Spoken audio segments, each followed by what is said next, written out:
All right. Welcome everyone. Holding by the Book of Leviticus Chapter 15. Again, want to welcome everyone holding by the Book of Leviticus Chapter 15. We are in verse 13. And we're speaking about discharges, etc. So we're going to continue. Again, Book of Leviticus Chapter 15, verse 13. Torah tells me, says, V'ki yitar zav mizoivo isaflo shiva jiyomim lataraso kibas begadam rachas betzara besaroi b'mayim chaim b'tayr. So Torah tells me, again, we're talking about purification and what it takes to be pure over here. Right? Torah tells me when the Zav will cease having any discharges, he shall count for himself 7-day period from his cessation when it stops, immerse his garments, immerse his flesh in spring water, and will become purified. So what do we see over here? We'll see that there's a cleansing period when this discharge is going to stop. Right? There's a cleansing period over here, 7 days. Right? 7 days from when it stops. Now, what would we have thought? What would we have thought in general? We would have thought very simple. We would have thought very simple that take 1 day. Once it stops, there's no flow. I got 1 day. 1 day should be enough. You immerse in a mayan in a spring over here, and you become purified. Right? That's what I would think. Torah tells me otherwise. Right? Torah tells me I need 7 days. We see by Azav, by the one that has this discharge, pretty severe. Right? We're not just talking a 1 day thing. In other words, whenever it stops. Right? We're talking about a case where you gotta wait. You gotta wait 7 days. You gotta wait 7 days over here. So Rashi here says, what does it mean when he stops? It means when he stops having this discharge. Right? Because at the very beginning of the verse, it says, V'chi yitar hazav. Now, ki yitar means literally when he becomes pure. Right? When he becomes pure. The Rashi translates it as when he stops having a discharge. Now, it's a little bit strange. That's not the normal language. Normal language, you would tell me, sheyitzo, when he stopped. The language over here is v'ki yita, when the zav literally will become pure. Now, what does it sound like? It sounds like the end of the purification process. Right? That's what it sounds like. When his impurity stops. Now, if you're telling me it's talking about purification, the purification stops over here. Right? Now it becomes pure. Right? It can't mean that. That's not what we're talking about. Why? Because what does the verse tell me at the end? The verse tells me, shall immerse his flesh in spring water, become purified. If you want to tell me it becomes purified at the beginning, I mean, that's what literally we would translate it, but it can't mean that. Why can't it mean it? Very simple. Right? It's talking about when it stopped, because if it would mean when it became pure, and now he's already pure, what do I do at the end of the verse? The end of the verse says he has to go into a spring. Right? Then it becomes purified. So the beginning of the verse has to refer to an earlier stage. You cannot refer to the end stage over here. So it must be the cause of his eventual purity, i.e. the cessation of the discharge, i.e. the discharge stop. So we can't get fooled by what the verse says. why or what the word means. And the reason is very simple, because if I look at the end of the verse, if I just translate it literally, got a problem. I can't say it's pure. Purification comes later. Right? Purification comes later. So purification at the end of the verse says it's gonna go to the spring. Right? It's gonna go to the water. It'll become purified. The beginning must mean he's not purified yet. That's simple explanation. I cannot translate it the same way. No possible way. Because it won't make sense. Because of the end of the verse. So you have to see things in context. And you have to think over here. Right? Because if that's what it means, right? If that's what it means, then what do we say over here? What do we do by the end of the verse?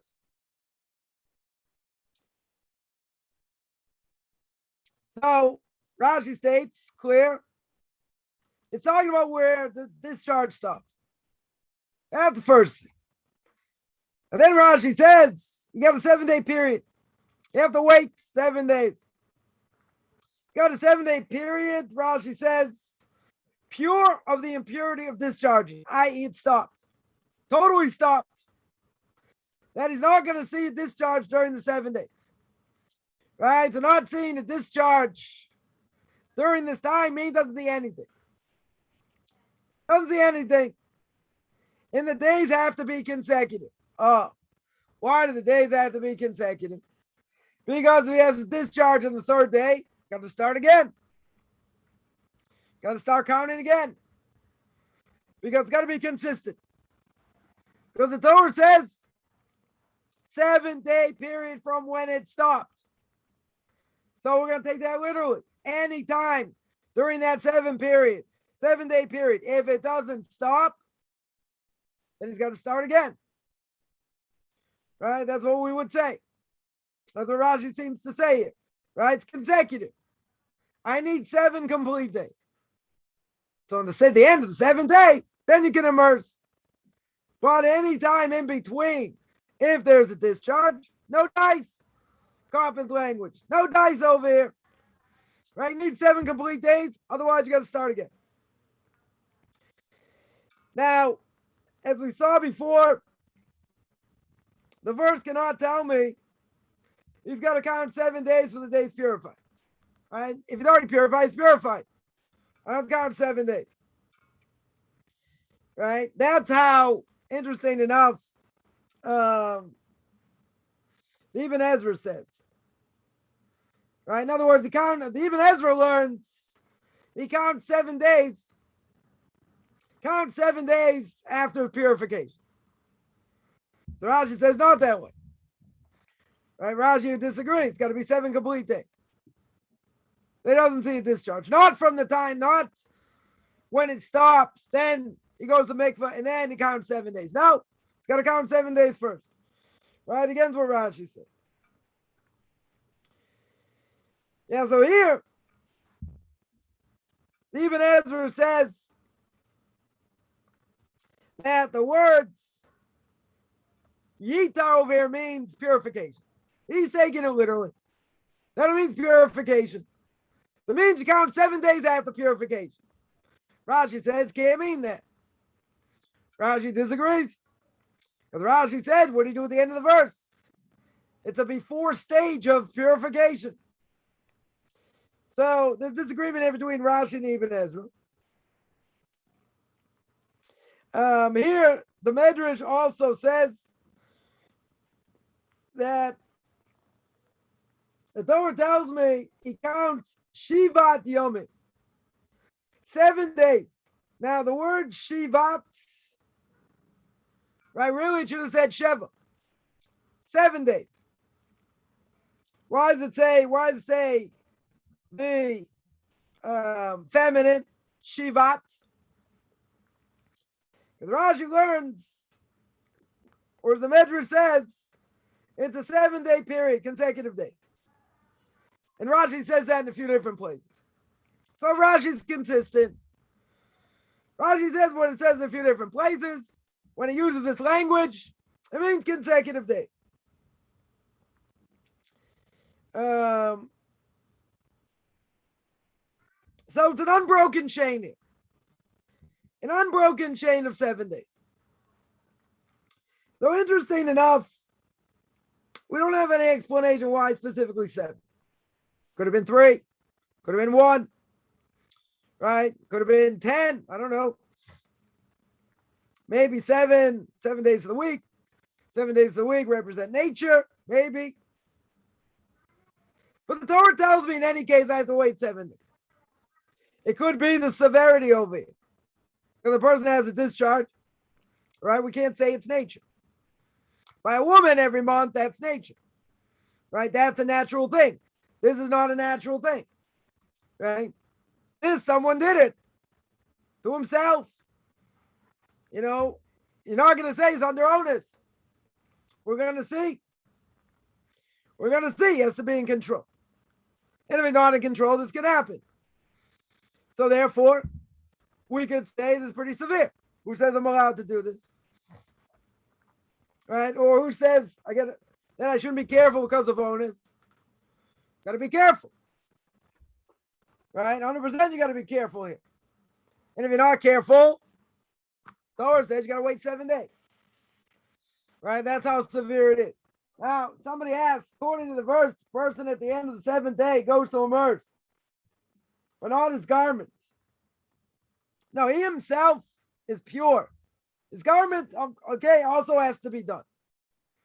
Right? I think if he does, I would assume that if he doesn't do his garment on the same day, he himself is okay. Can't wear the garment. Garment has to be taken. Right? That garment he can't wear, but it's not, it's not conditional. He's got to do both. Really does have to do both, but one does not negate the other. In other words, if he didn't wash his clothes, doesn't mean he's not pure. He himself is pure. Right? First of all, let's make clear when a person goes to the mikveh, right? Certainly a woman for purity every month, for a convert, you're not going with clothes on. The water has to touch all crevices of the body. Right?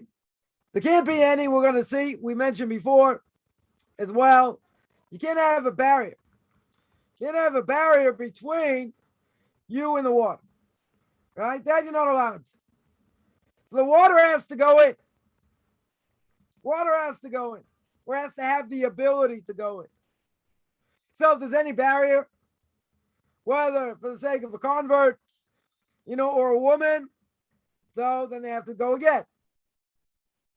Right? Or something that they're stringent on, that because they're stringent, they didn't want it, but it's there. So therefore what? So therefore they'd have to dunk again. There are two things going on. Is it considered a barrier? And is it something that someone is stringent on? If it's something that someone's stringent on, they don't want it, then that's a problem. Right? Then the person's going to have to go back again. He's going to have to dunk again. But no one is going with their clothes on. Right? Clothes have to be taken off over here. Right? That's how a person becomes pure. That's how a woman becomes pure. That's how someone over here, for any of these discharges or whatever, that's how they would become pure. Because they're going into water, and the water has to hit all parts of the body. So if you have it closed, it's a barrier. I did see, it's pretty pathetic. But I will mention, someone who did someone who's done mass conversion, I'm not going to mention them by name. But, it took people to an ocean. It took people to an ocean. So I'm not saying you can't necessarily go to the ocean to use as a mix. Right? It's a natural body of water, you could use it. But the video that was shown was people went in with clothes on. I don't know how that helps. It doesn't help. Forget the fact there were men and women together there. Right? That's another issue. Right? Modesty issue. Right? So, if that would be the case, how could that be good anyway? Right? They're supposed to go without any barriers between you and the water. So if there's a barrier between you and the water, it's no good. Got to do it again. So how can somebody do that? Because he's a fraud.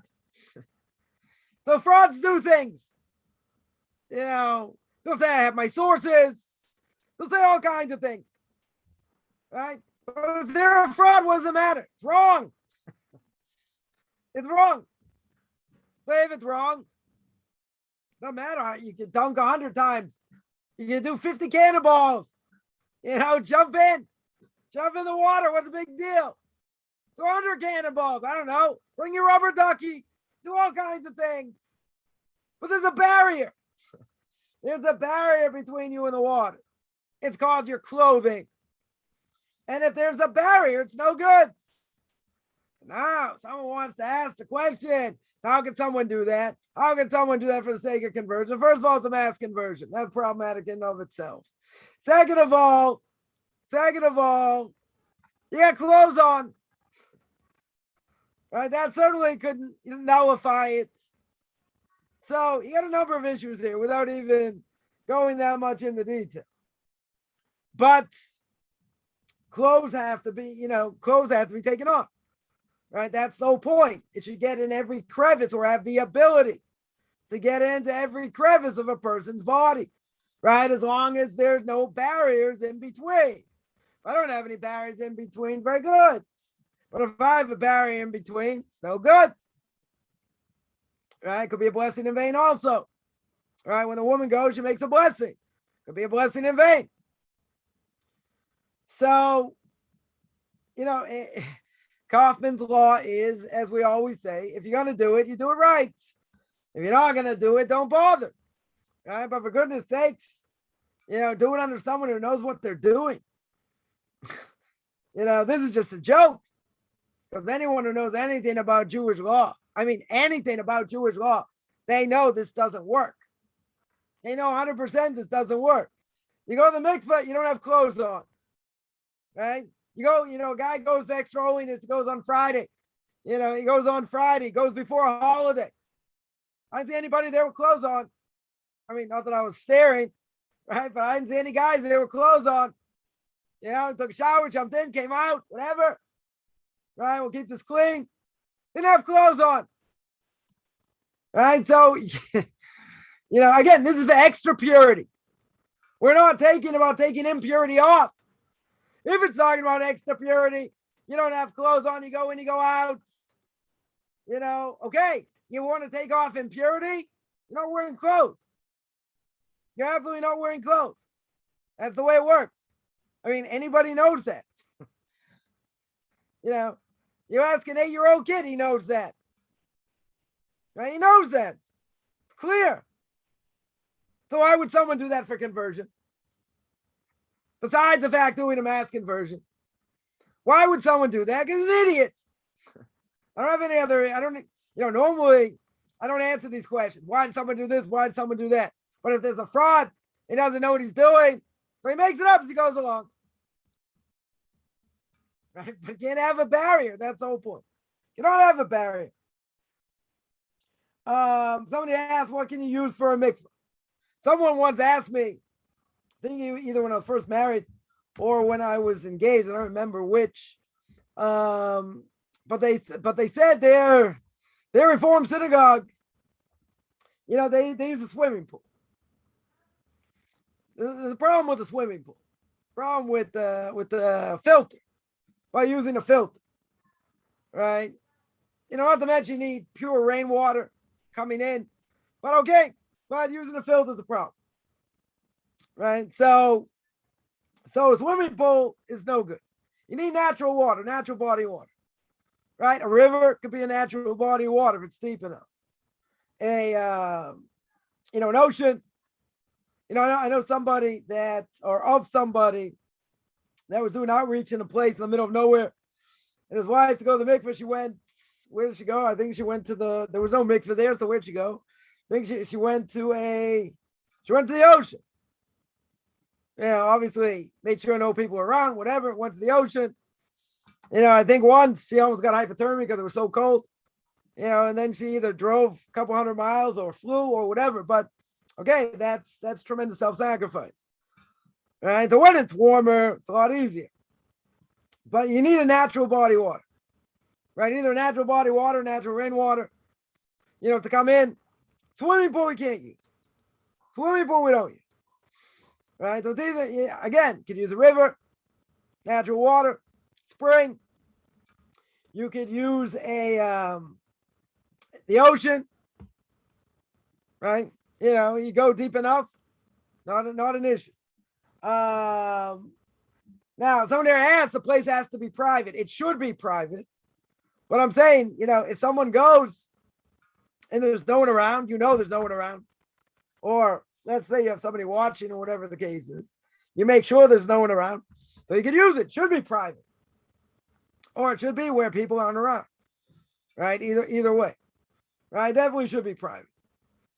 What is the mikveh construction? So that's the whole thing. I mean, it's not my area of expertise. It is, it is complex.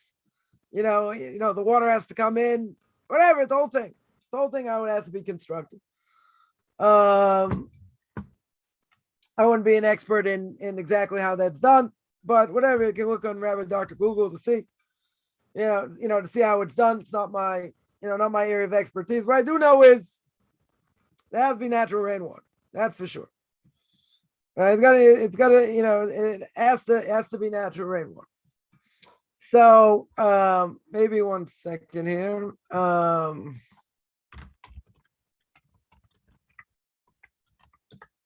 Let me see what the criteria here are. 1 second here.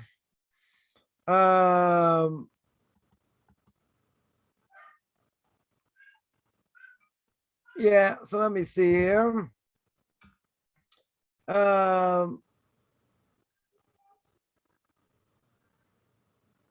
So there has to be, so one thing I didn't mention, has to be a certain amount, minimal measure, which is 40 saw, which is about 454 liters, about 120 gallons, right? It's got to be, can never be less than that. The hole connecting to this reservoir or pool, whatever it is, should be above the level of 4. It should be above that level. There should be a connection between the pool and the reservoir. In other words, if you have rainwater that comes in, there should be a connection between the mikveh itself and this reservoir and the pipes that take the rainwater. I don't know, for whatever reason, shouldn't be bent. They should be strength. I'm not sure what the issue is. If they're bent or not. There's the whole thing about removing water with the pump. There's a whole controversy about that. But it has to be connected. If you have, let's say, a pool of water, it's going to go through, the pool water, what is it made from?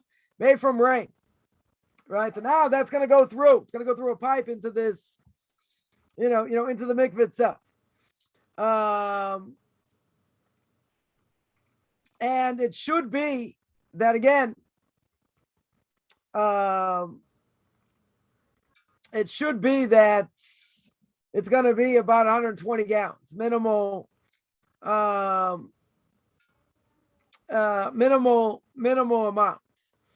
right? You can never have less than that. If a person goes in less than that, they don't. Certainly for a woman, they don't become pure over here. Let me see one other thing here. See if there are any other interesting details here. All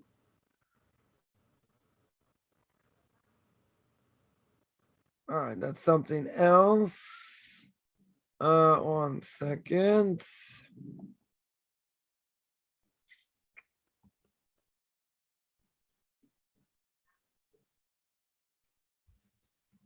Let me see here.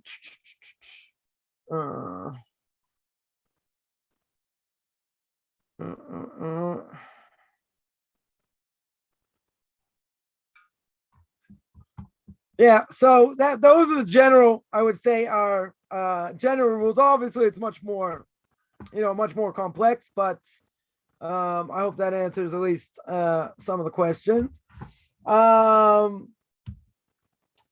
mentioned here about people in the old days in the winter. Yeah, in Eastern Europe they would go, they would go to the mikvah and it was freezing. Right? It was freezing cold. So you had righteous people, right? If they didn't, if they didn't have a mikvah where they were, that's what they did. They went to the freezing cold and freezing cold water, and they immersed themselves. Now, what's the purpose? Right? The purpose is that the whole construct of holiness here, right? It's gonna make a woman, take her from her impurity to make her pure. And for a guy, right, who wants to go, during the week, Hasidim have the custom going, every day, even on Shabbos. You gotta be careful going on Shabbos, not squeeze out here, other issues. But what do men go for? Extra holiness, right? That's the whole point, right? It's extra holiness. So someone here asks, the rabbi should check the mikvah. Yeah, you need someone to check it on a regular basis, make sure, everything's okay. They should check it on a regular basis, make sure that it's got the right amount, it's never lacking, it's, etc. So that, it has to be checked. It's like an Eruv. An Eruv gets checked every week to make sure that the Eruv's not down. Let's say if there's a storm and there's a break in some of the wires, there has to be an announcement that you can't rely, on the Eruv until it gets fixed. Right? But it has to be checked. Right? It's like anything.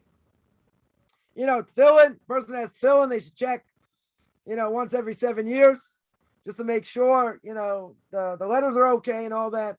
You get someone to check it. An Eruv has to be checked, every week.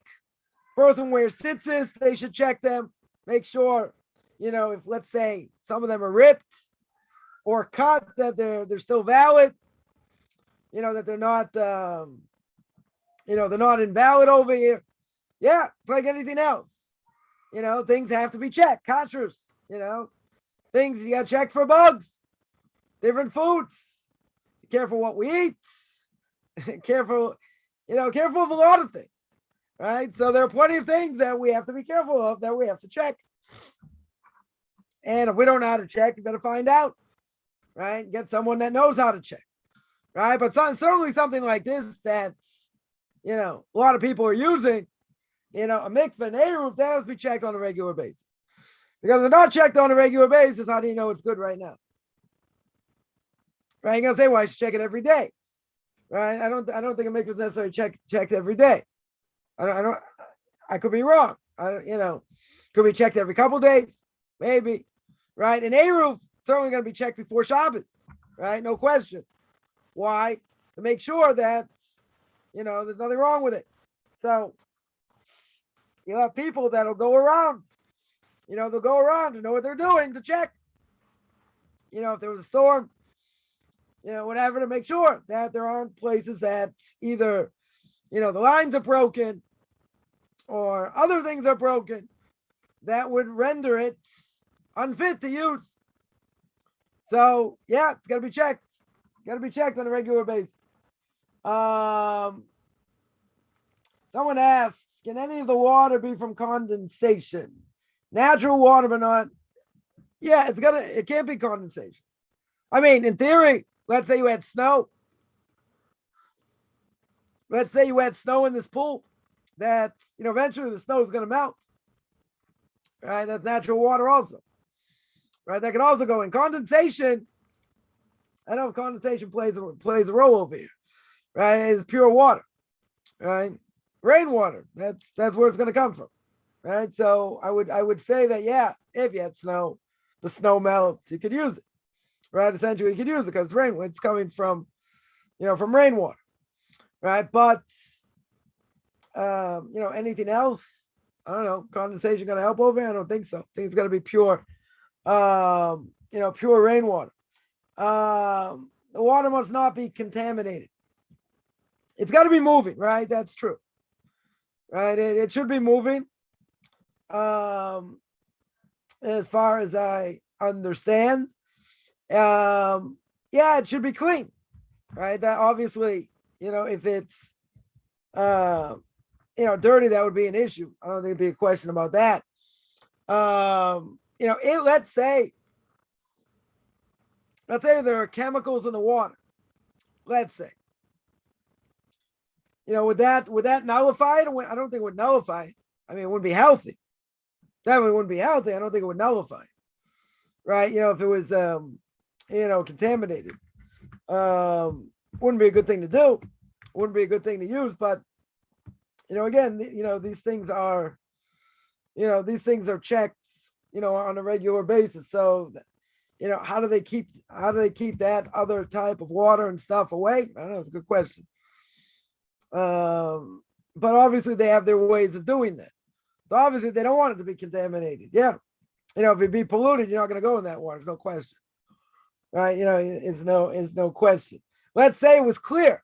Let's say there were chemicals in there. It didn't change the color of the water. Didn't change the color.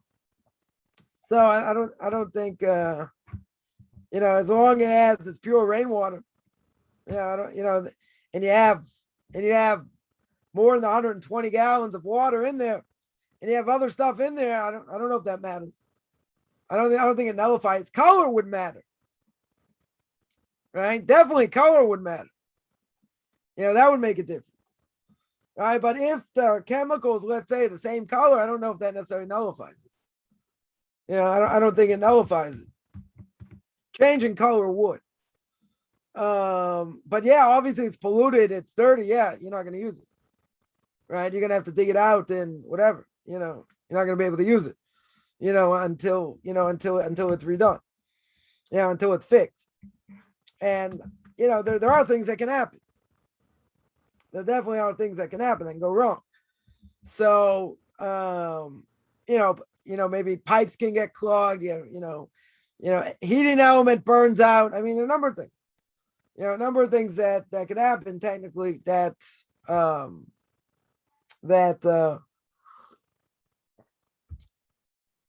could render it potentially unfit to use. But again, you need experts over here. The ones who are dealing with mikvahs in general, they're experts, right? They're experts in that field. So they know how often they have to check, when they have to check, etc. So we are definitely relying on them, right? Now, obviously, if they know what they're doing, you can rely on them. If someone wants to say, well, you got these Reform rabbis or conservative rabbis, they're in charge of the mikvah. Run. How would they know? How in the world would they know what to do? They wouldn't know what to do, right? They wouldn't know what's kosher, what's not kosher. Someone there mentioned the public beach. Yeah, I mentioned if there's nobody there, it's not a problem. If you went to a certain part of the beach, there's nobody there, and it's at night, right? Nobody's there. You could go there, right? A woman could go there. You're right. It should be private. Not disagree, right? But if there's nobody there, technically, then you could do it.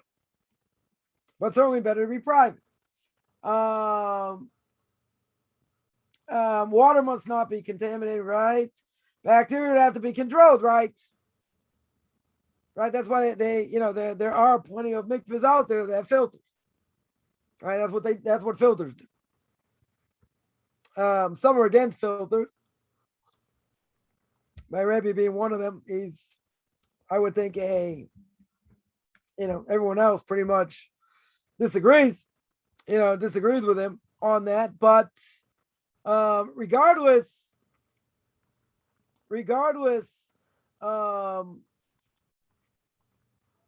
most mikvahs use a filter. So that filter should take care of that issue. And if they don't use a filter, they'll have to use some other chemicals they have to put in there that will stave off bacteria. Right? Whatever it is, but that doesn't nullify anything. That doesn't nullify the mikvah over here. Right? You're not going to have enough in there that's gonna, it's gonna nullify anything. So that wouldn't be an issue. So either you're gonna have a filter that's gonna take care of the bacteria problem, or you have chemicals. That would take care of that. Take care of that as well. Well water, yeah. Again, if it's natural rainwater, it should be good. Could a person have mikveh at home? They could, right? If it meets the criteria. I have a friend of mine who writes mezuzahs and tefillin. So anyone who writes mezuzahs or tefillin have to go to the mikveh every day. So he's got a mikveh in his house. He's got a mikveh in the basement, right? I guess it's part of his like a storage area, I guess, that he uses to write, and he's got a mikveh right there, right? He's got a mikveh right there. So he had it constructed, checks it, whatever, knows what he's doing. Right? Someone else check it, whatever it is. No reason why I can't have it in your house. I mean, not everyone's going to do that, obviously, but a person could. If a person could do it, if they had room to do it, why not? I know, like I said, I know a few people. Have their own mikveh. But whatever, they got a big enough place, they can do it. So if it meets the criteria, then you could make it in your house. There's no reason you have to build a building to do it, and to have it there. I mean, it's just an added huge expense, to do, but, every community, every Jewish community should have one, or at least nearby. That's one of the first things you're going to need. Right? An Eruv would come later. That's pretty crucial. Right? A mikveh is pretty crucial for every, Orthodox Jewish community. But yeah, if you wanted to have it in your house, wouldn't be an issue. Someone asked what kind of water? Rainwater. It's gonna be natural water. Right? Or you can have water from a well, water from somewhere that the water is moving, but it comes from the rain. Right? It comes maybe from a reservoir and the water comes in. You have rainwater as well that mixes. Right? But that's where it's coming from. It's not, you're not using tap water. You're not using tap water to fill it up. As long as you have enough rainwater, whatever, yeah, I could use tap water also. Why? Because the minimal requirement's 120 gallons. Right? So if I have 200 gallons, let's say, or 500 liters, whatever it is, right? I think they claim 450 liters, like 120 gallons. So I don't know, 500 liters, right? Anyone in Europe or anywhere else, and Americans don't know anything about metrics, but that's okay, right? So you got 100, let's say 150 gallons, 200 gallons. Let's leave 200 gallons. You have so the minimal amount I need. You're not gonna have 200 gallons. That's a little bit much. But let's say you had, I don't know, you had 150 gallons. You had 150 gallons. So if I want to put in another 10 gallons of regular water, it's fine. My mikveh is kosher. 100% is kosher. Right? I need the minimum amount. I need 120 gallons. If I want to add other water, technically I could. I don't think people do it. I mean, I shouldn't say, I'm not really sure. I don't think, that's what people do. That's what mikvahs do. But they're using, they're using rainwater, whoever, that comes through. But technically, could they use other water if they already have the size of a mikvah? Yeah, but they have to make sure, right? What the thing that's a little bit dicey over here is that you have to make sure, dodgy as English would say, you have to make sure that the 40 saw, the 120 gallons, or 454 liters, whatever it is, that you have that amount that never goes below that.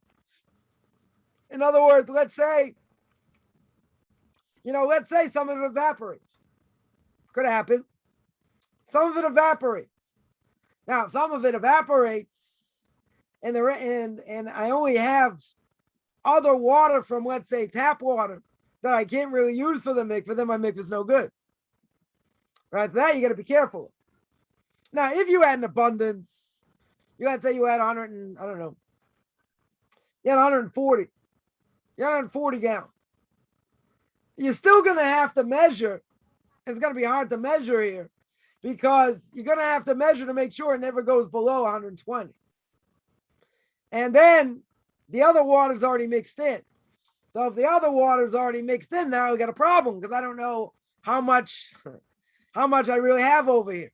So you'd have to drain the whole thing, make sure there's another, there's 120.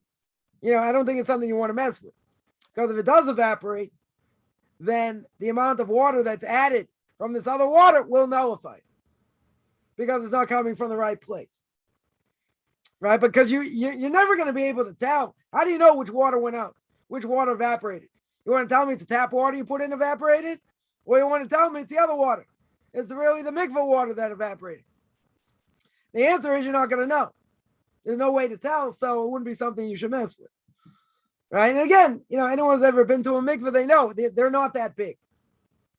Right? You jump in, you ain't doing cannonballs to a certain extent. I mean, it is kind of deep. You could really do it. I have thought about it a few times. Probably was scared the day I thought of anybody there. But I don't want to digress here. The point is, usually they're not that big. Right? One can be very warm, hot. One can be cold. You can have a hot one and a cold one in the same place. Obviously one has a filter in it. One has a heating element in it, makes it hot. The other one doesn't. Right? So you can have two, in the same area. One right across from the other. Not a contradiction. Some like it hot, some like it cold. Whatever it is. But these things, anyone who's ever seen it, they're not humongous. They're not the depth of a swimming pool over here. Right? They're not so big. Right? So if they're not so big, it's not something with this other water that you want to mess with. That's really the point. Right? That's really the point. So somebody asks, so you should have more than 120 gallons in it. That's the minimal. If you have 119 gallons, it's no good. So you have to have more. You definitely have to have more. Right? That there's no question. So it has to be measured. Right? On a regular basis. Certainly for women. A woman's mikveh has to be measured. It has to be measured on a regular basis to make sure there's enough water. Because if there's not enough water, then you get a problem. Right? That's no good. So that's the minimal level. That's the minimal level. Anything less than that, rabbis tell us no good. All right, someone asked, when a cannonball be a mitzvah with joy? Go in the mikveh. It's tremendous holiness. Also a great mitzvah with joy. With or without a cannonball or a rubber duck. Right? Irrelevant. Right? You're there for the, for extra holiness. That's what it's for. I don't think it would digress. Could add. Maybe that's a hiddur, maybe it's adding to the mitzvah. I don't know, but it's certainly not digressing from it, that's for sure. Let me see if there are any. I have rubber ducky, I'm not going there. I had an old joke with somebody many years ago that when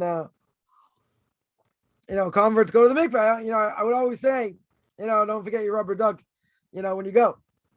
So when I came back to Israel, and someone when I got to my apartment, there was already furniture there. Someone organized furniture, whatever.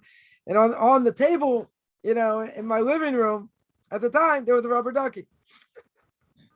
It was on the kitchen table. On the kitchen table. Right? Someone had actually put a rubber ducky. So I got the joke. It was pretty funny.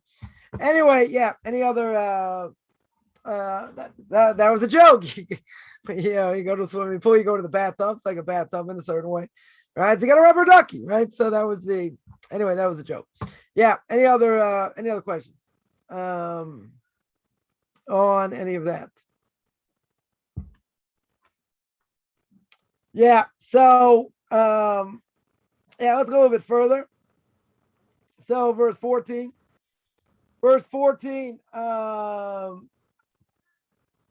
Torah tells me, Yom HaShmini, Yigach lo shtei sorim, shnei bnei yoino, ba lifnei Hashem el Pesach o Moed, u'nesanam el HaKohen.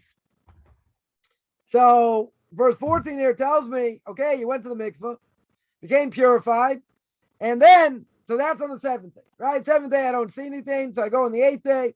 And on the 8th day, you have to take 2 turtle doves, 2 young doves, right? Or 2 young doves, depending, I guess how much money you have.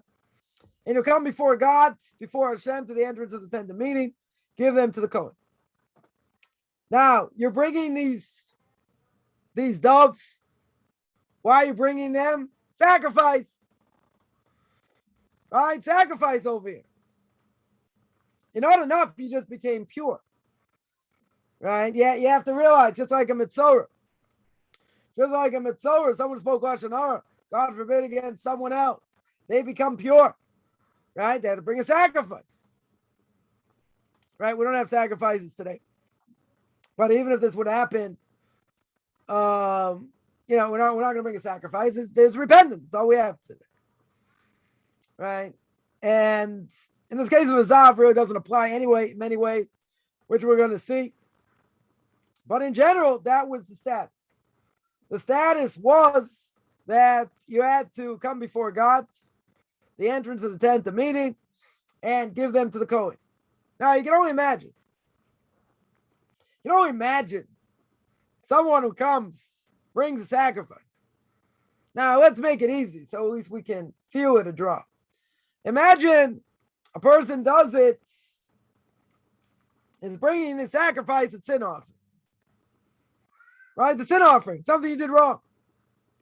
Or let's say a burnt up offering for bad thoughts.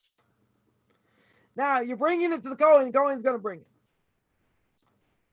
But I would think that if you're coming before God, you see the temple in all its glory. You feel God's presence there, at least in the time of the first temple. And now you sinned over here. So now you go through the purification process. Now you have to bring a sacrifice. I would think that it should have an unbelievable effect. It should have an unbelievable effect on the person. First of all, a person should be in awe. Where they're coming over here, that's the first thing. Second of all, they're bringing an offering. They're bringing an offering where they've done something wrong. Right? Now, when they've done something wrong over here, they're going to have to show humility. They're going to have to realize the sacrifice might have been them, right? Like a sin offering. And it should have been them, and this animal's going to die for you. Now, obviously, God said, if a person sinned, whatever the case is, you're going to bring this type of sacrifice, whatever sacrifice it is. And that animal is going to atone. Because the reality is that animal should have been you. So now, if you really think, forget about, going to the temple and the schlep and the amount of time it's going to take to get there. And the cost of the animal, right? Let's say you had to bring a cow, a ram, whatever. Not to mention you got to take time off. You got to take time off, you got to do all these things. That should be enough of a hassle. But if that's not enough of a hassle, and the person just sort of going through the motions, imagine what it should feel like. Imagine what you should be going through, what you should be thinking.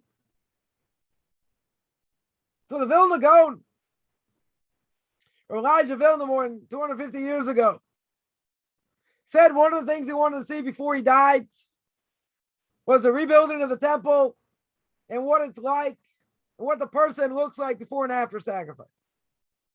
Now, why did he say that? Because he said it's very simple. Can't imagine someone who's bringing a sacrifice and they know that should have been them and they should really die. But God says, I'll cut you some slack. I'm not going to kill you. You got to bring a sacrifice. How can that person be the same? How can that person be the same? When, he sees the animal be killed. He sees blood. We're not going to get gross, right? He sees blood all over the place. Sees the animal cut up. And that's what should have happened to him. So I remember a number of years ago when I was in Chile and I helped out with a run of kosher meat and thought it was going to make me into a vegetarian. Thank God it didn't. Chickens were a lot easier to see. I said, okay, I see cows. That's it. No more steak. No more burgers. Right. So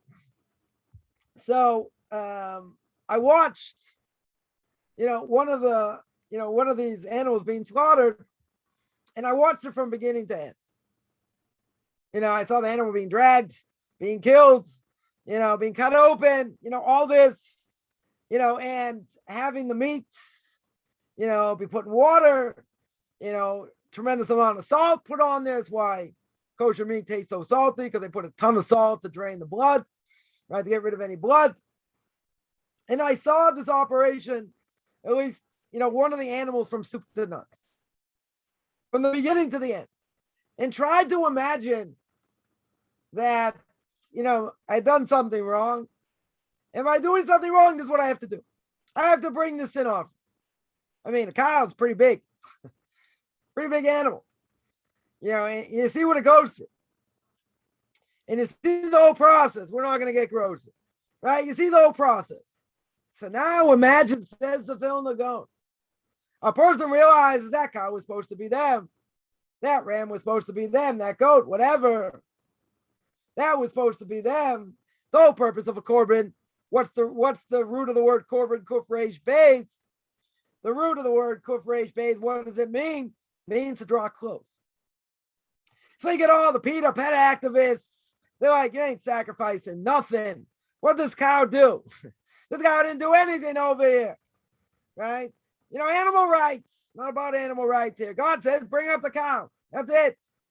You did this, is what you have to do.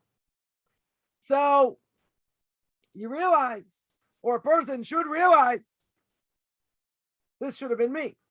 Now, forget about the expense. Forget about the time taken off. This animal should have been you. The ritual slaughter over there should have grabbed you by the neck, and you should have been slaughtered. But God says, you know what? I'm going to bring something to the world that doesn't exist in humanistic terms. Right? It's called tshuva. It's called repentance. But even with repentance, you need sacrifices. We don't have sacrifices today. All we have is repentance. So you're going to bring a sacrifice. But that sacrifice should have been you. 100% it should have been you. So says the Vilna Gaon, unless your heart, now I'm going to embellish this because this is me talking, but this is, I think, what he meant. And that is that if a person thought this is supposed to be you, unless your heart is absolutely hard as a rock, then that person won't be affected. Right? But if a person's a thinking person, obviously that's why they're bringing the sacrifice. They want atonement.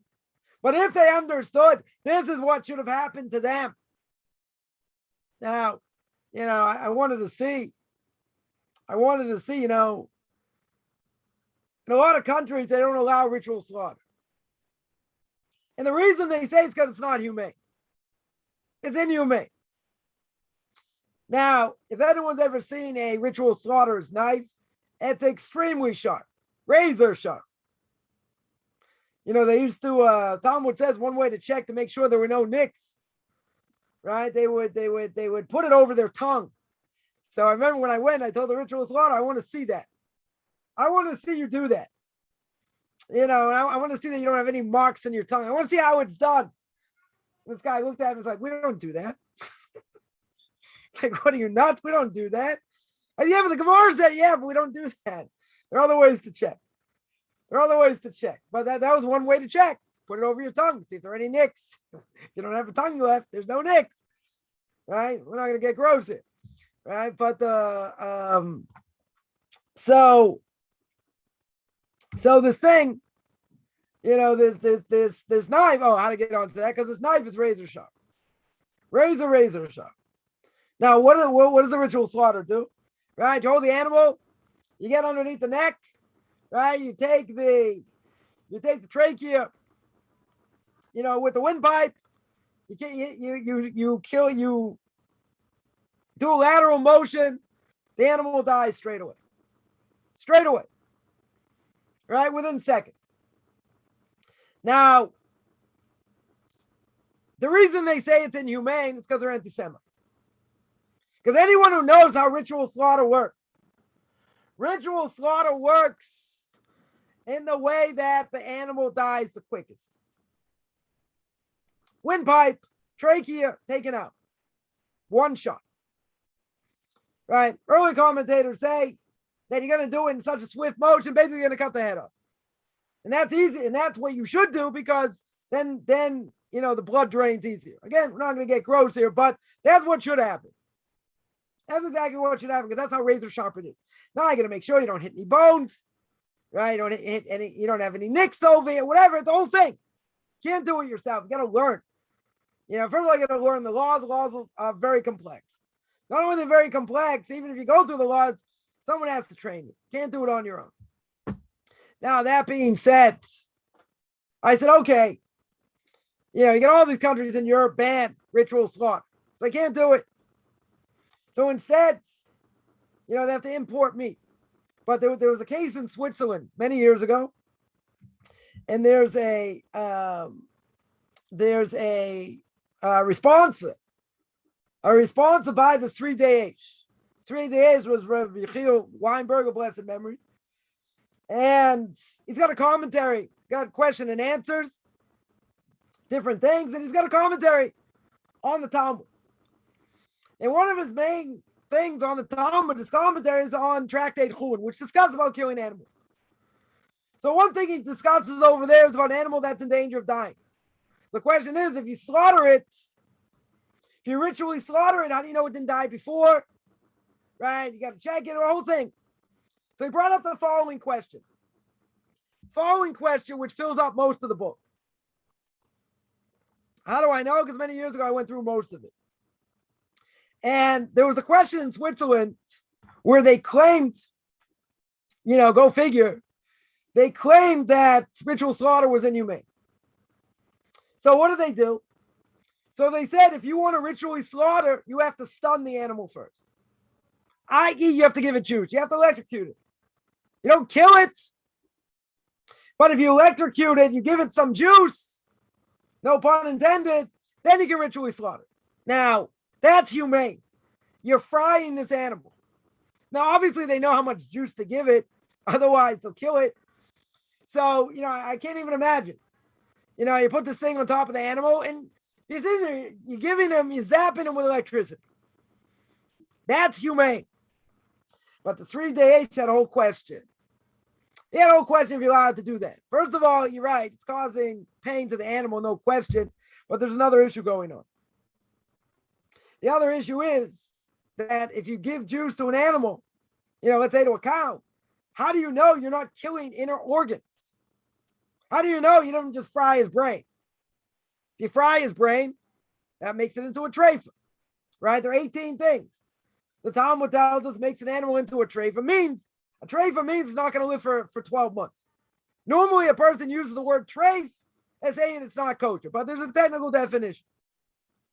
Technical definition is there are 18 signs on an animal that if something happens to it, right? Let's say it's got a lung perforated, a stomach perforated, or it's got a hole in the head, or it's missing one of, a vital inner organ. There are 18 different things that says this animal won't live. So if the animal won't live within 12 months, then you can't do this.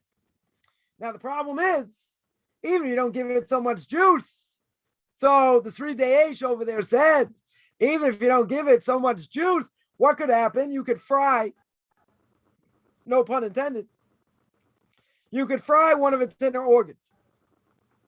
You could burn one of the inner organs. You could fry part of the brain or the whole brain. So he says, even if you juice it enough where it's not going to die, you're going to stun it. How do you know? You didn't make it into a treifa? How do you know it doesn't have one of these vital organs that's, got destroyed?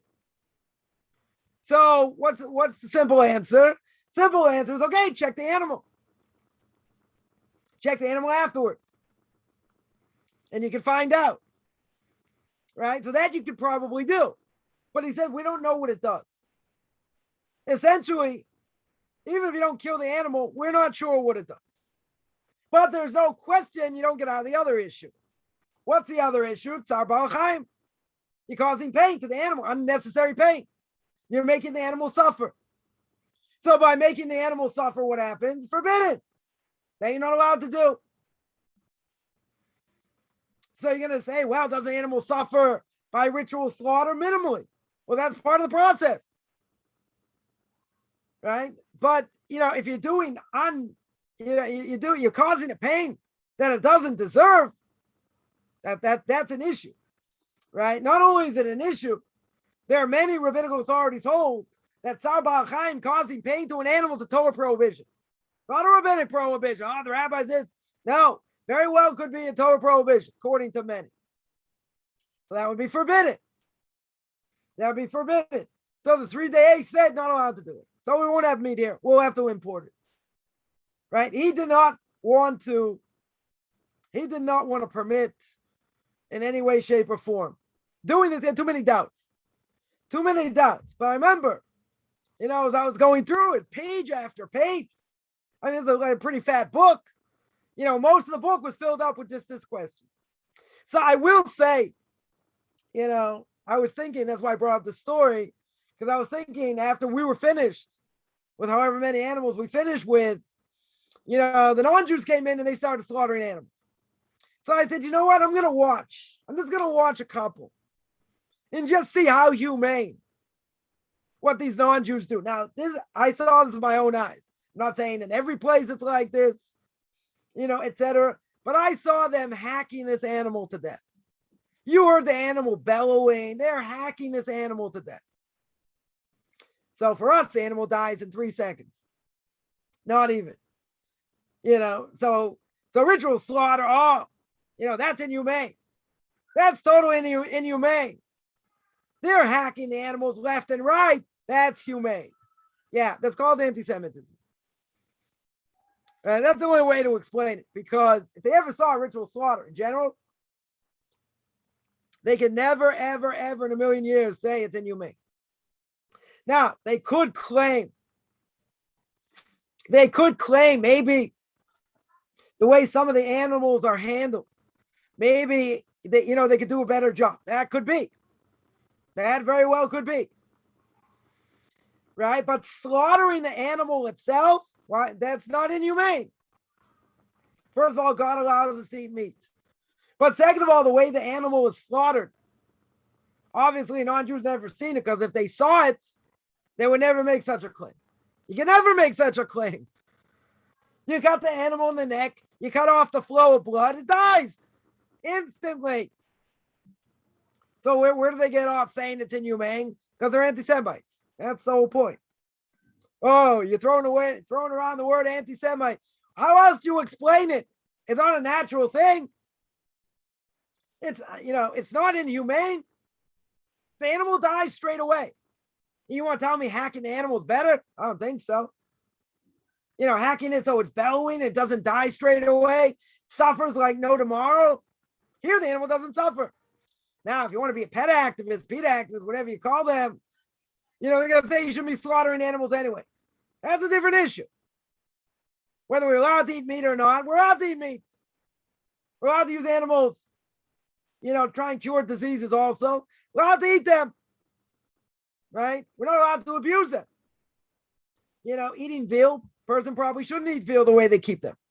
They keep them in a box. They don't allow them to get out at all. So the meat is much more tender, even if it's slaughtered properly. It's kosher. You can go to a kosher restaurant and get veal. But a lot of rabbinical authorities say you shouldn't eat it because of the way it's kept. So that's a different issue. But technically, you could eat it. Right? Not an issue. So what's the only reason that I can think of why a country would not allow ritual slaughter? Because they're claiming it's inhumane. Again, we're talking about the slaughtering here. If they're kept in an inhumane way, yeah, that's a problem. That's forbidden. That I would agree. Right? Everyone would agree on that. Because causing pain to animals is Torah prohibition. Torah prohibition over here. Now, that has nothing to do with ritual slaughtering. The ritual slaughter is done in a matter of seconds. Seconds. If it's done in a matter of seconds, how could they say that? How could they say it's inhumane? They'll probably say the blood we're going to use for that is probably, we're going to switch that blood with the blood of Christian children for baking matzahs. Right? It's called the blood libel. Right? It's also libel. It's just they're using the blood of cows, of chickens. No, it's inhumane. What do you mean? The animal dies straight away. Why is it inhumane? The knife is razor sharp. It's not like it's nicked up all over the place so the animal, doesn't die straight away. The animal dies straight away. What's the issue? The issue is they don't want it. That's the issue. They don't want it. They don't want it. Why not? Because they don't want Jews to have kosher meats. That's the answer. It had nothing to do with, it being inhumane. Because if they would ever see, ritual slaughter being done, they would never, ever open their mouth. Ever. They would never say such a thing. And, how can they say it with a straight face? People can lie with a straight face. Watch anyone play poker. They can show they have nothing and they're bluffing with a straight face. Some are better than others, right? But, these anti-Semites are very good. Very, very good. It's inhumane this, it's inhumane that. And there are places that won't allow it. But it is again, I'm not going to say I've been to so many ritual slaughtering places. I haven't. Right? But anyone who's ever seen it, you cannot make that claim. I mean, especially when I saw what non-Jews did. And I'll speak about non-Jews now. They were hacking this thing to death. You can't even imagine. That's humane. But what we do is inhumane. That's nuts. That totally is nuts. Yeah. I'll take any questions. Someone asked, is it true we don't know how to make the color purple according to Torah? Yes. Color purple, i.e. the dye that was used for techelis. Some people say we do have it. Some people say they perfected it and they know what it is today. Now, in general, I would say that even, if a person wears it and they put it as part of their tzitzis, then it doesn't nullify the mitzvah. So if I do it the wrong thing, I didn't do anything wrong. If on the other hand, if this is the real thing, then that's a different issue. If it's the real thing, then I get the mitzvah. I get a Torah obligation over here. I fulfill a Torah obligation, right? Of wearing techelis, wearing this blue string, right? With my tzitzis. Now, why don't most people do it today? I'm not saying nobody does it, because there are people that do it. There are, important rabbis that say, that we should be wearing it today. The men should be wearing the techelis today. So I will tell you, Mori Rebbe, Arav going to Moshe Machslita should be well. I've heard him say many times. Not that I saw it in print. I've seen it in print also. I heard it from his mouth many, many times. And he said, if there's something we don't have a clear-cut tradition, let's repeat that. We don't have a clear-cut tradition, we don't do it. But you got everything to gain. You got nothing to lose. I don't have anything to lose over here. If I put it on the right thing, I get credit, 100%. I'm fulfilling the Torah obligation. If it's the wrong thing, it doesn't nullify the mitzvah, so I don't lose. Not only do I gain, but I don't lose. So if I gain and I don't lose, why wouldn't I do it? So Rabbi says clear. We don't have a clear-cut tradition. Doesn't matter all the proofs people bring. That's the right thing. There are plenty of proofs on the other side also that say it's not the right thing. But even so, with all that, we don't have a clear-cut tradition. It was lost. So if it's not a clear-cut tradition, how can I wear it? And again, the other side will say, you're not losing anything. You're right. You're not losing anything. But at the same time, I don't have a clear-cut tradition. If I don't, so my Rebbe holds Then if you don't have I've heard others say the same thing. He's not unique over here. You don't have a clear-cut tradition, we don't do it. No matter how much proof you think we have. We lost it. It was lost for 1,000 years. Almost 2,000 years. It was lost. Now all of a sudden claiming we got the right thing. I'm not an expert in all the proofs back and forth. Right? But we don't have a clear-cut tradition. That's the bottom line. We don't have a clear-cut tradition, even if you don't lose anything from it. And you can only gain from it, we don't do it. Right? That we don't do. That 100% we don't do. Now, others may disagree. Okay. So you'd have to ask your Orthodox rabbi, whoever you hold by, what do you do? So someone asked me, I'd say you don't do it. Right? Any guy out there you want to wear techelis, don't listen to me then. If you listen to me, then I tell you can't do it. Shouldn't be done. Because we don't have a clear-cut tradition. I once, asked my rabbi I was buying for Shabbos. There were 3 Shabbos I was buying. First Shabbos when I was moving apartments. My wife and kids were in the States, and so I was moving. So I spent 3 Shabbos by him. First Shabbos was just me and him.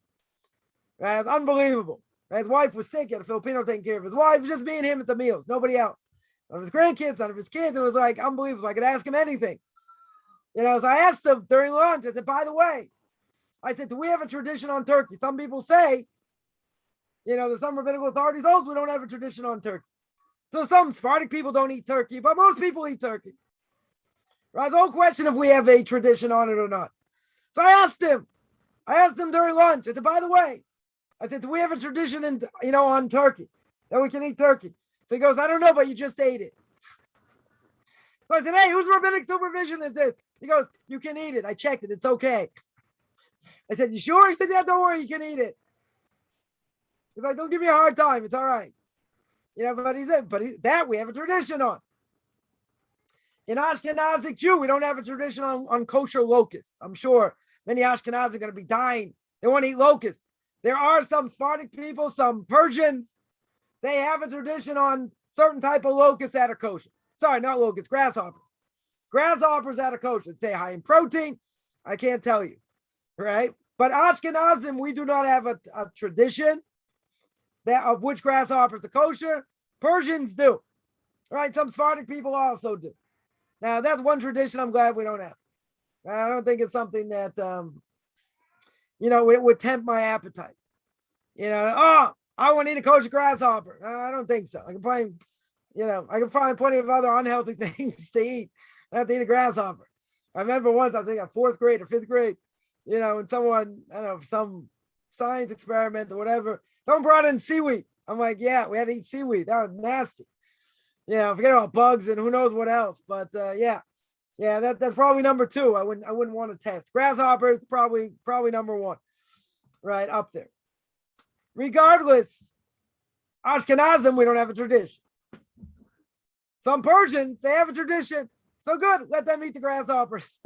If they have a tradition, let them eat it. We don't have a tradition. Right? We don't have a tradition.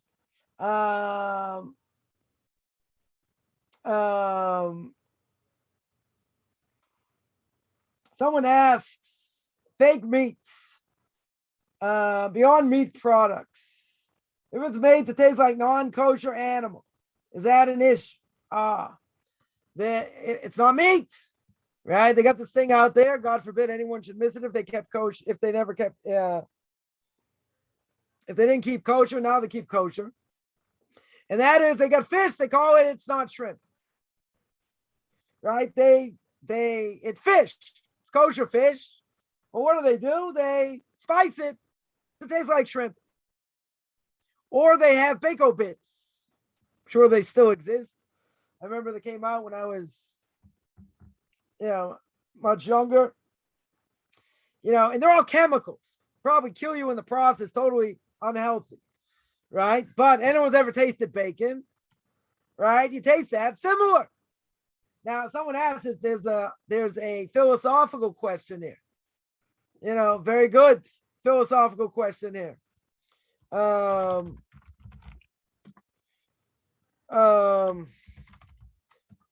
philosophical question is,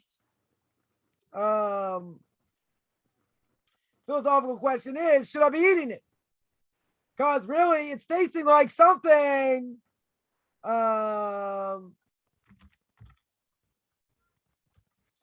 It's tasting like something that wasn't kosher.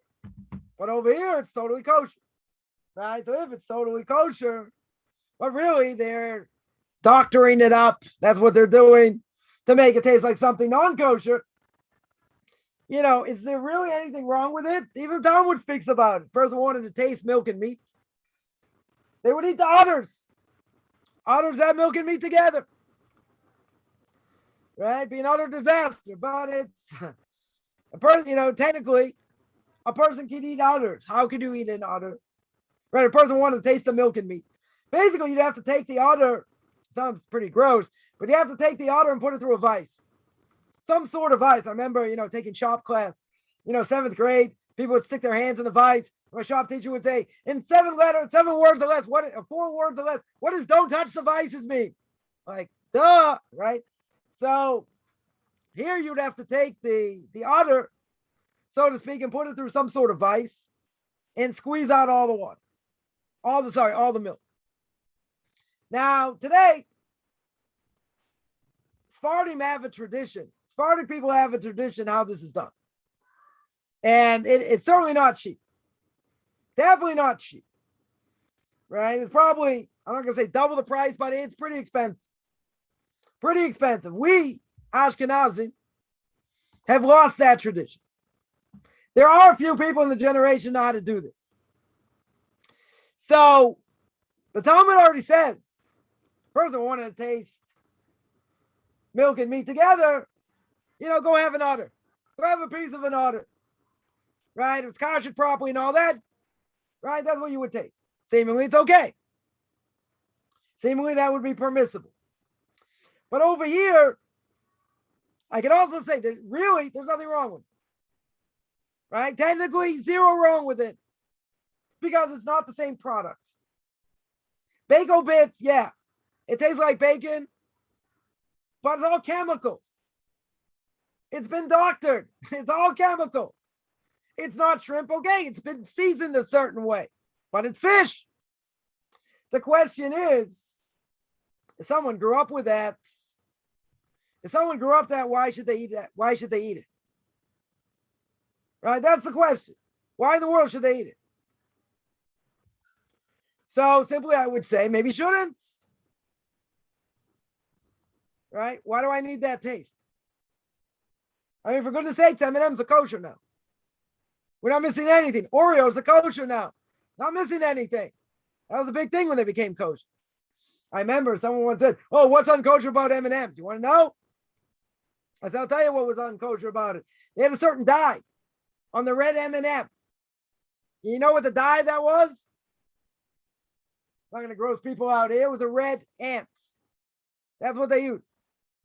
Right? What the Pink Panther say when he stepped on the dead ant? Dead ant.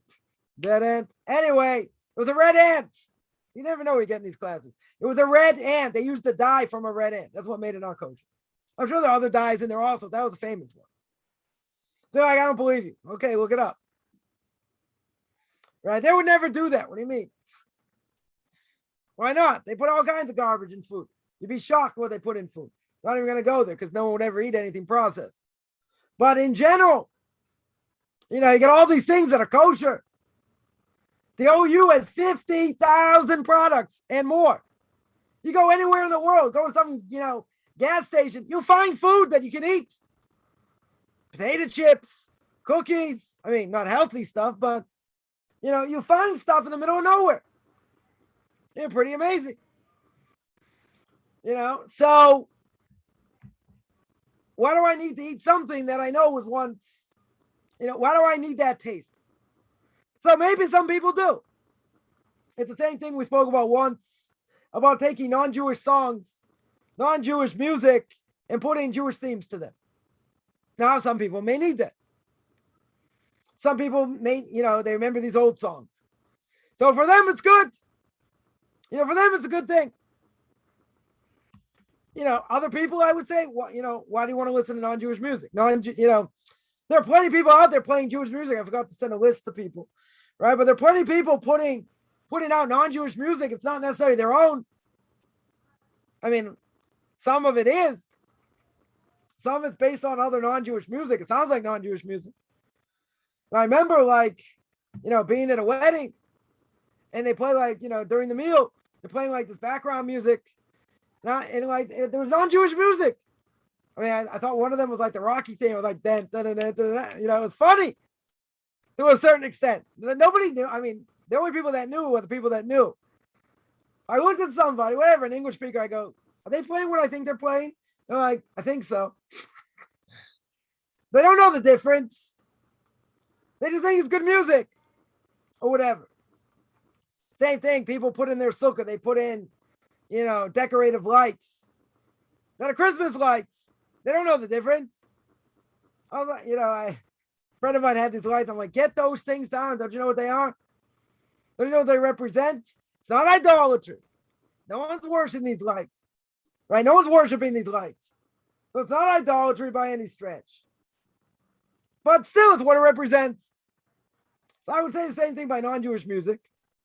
It's what it represents. But if a person needs it, we're very much into music today. Some people, right? We need music. So listen to music, okay? I want to get the taste of what these other songs used to be, whatever. So they, put it to a different tune. Person listens to someone, let's say, like the Maccabees. They do that all the time. 613. Also, I did this thing on Hanukkah, whatever. It was well done. Not going to say not. Bohemian Hanukkah from Queen, from Bohemian Rhapsody. Right? It was well done. Not going to say not. Should we be listening to it? Some people would say absolutely not. It's all goyish. Right? Shouldn't be listening to it. But if somebody needs it, there's really nothing wrong with it.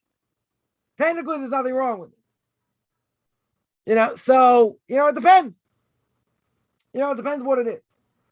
When it comes to this type of thing, someone there mentions about, about this, it's not shrimp or fake meat or whatever. Should I be eating it? If you want to eat it, eat it. You're going to say, but philosophically. So if you grew up with that stuff, you get nostalgia, you want to eat it, you want to see what it tastes like, nothing wrong with it. If it's kosher, nothing wrong with it. Should a person do it? It's a different issue. I would say if a person needs it, they should eat it. Right? Just because somebody did it and it made it taste like bacon or it's not shrimp or whatever, and they miss that taste, so they want that taste. Really, there's nothing wrong with it. They can enjoy it. Should they? You have to ask your local Orthodox rabbi. Someone says, okay, rabbi, I'm going to put you in the corner. Say it. Yay or nay. I would say if you don't need it, don't eat it. If a person wants it, they can eat it. Right? I don't think it's the worst thing. Could be what it represents. Definitely could be what it represents. Right? But I would say if you can do without it, do without it. That's what I would say. Someone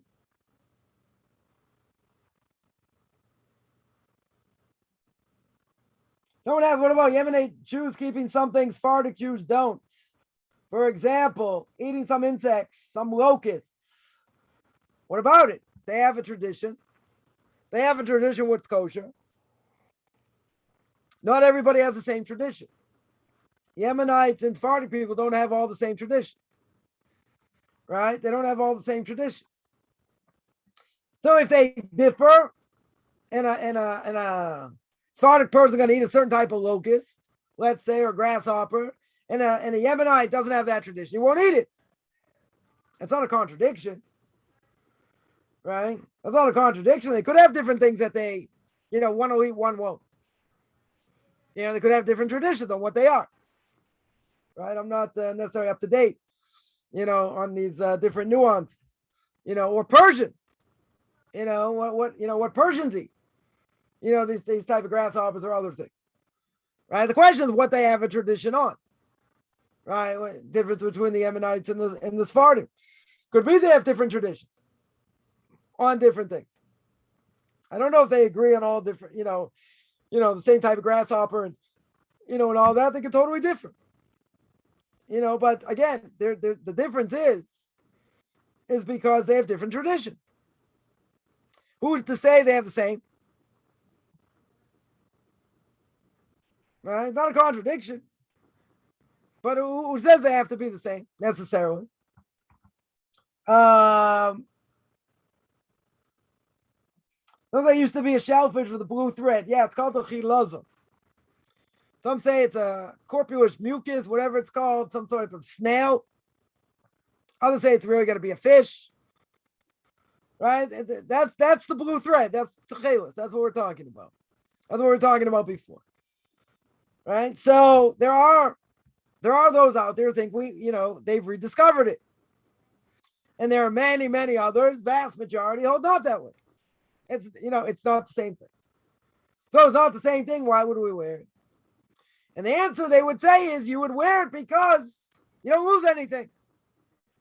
You don't lose anything. It doesn't nullify the mitzvah. If it's the wrong thing, doesn't nullify.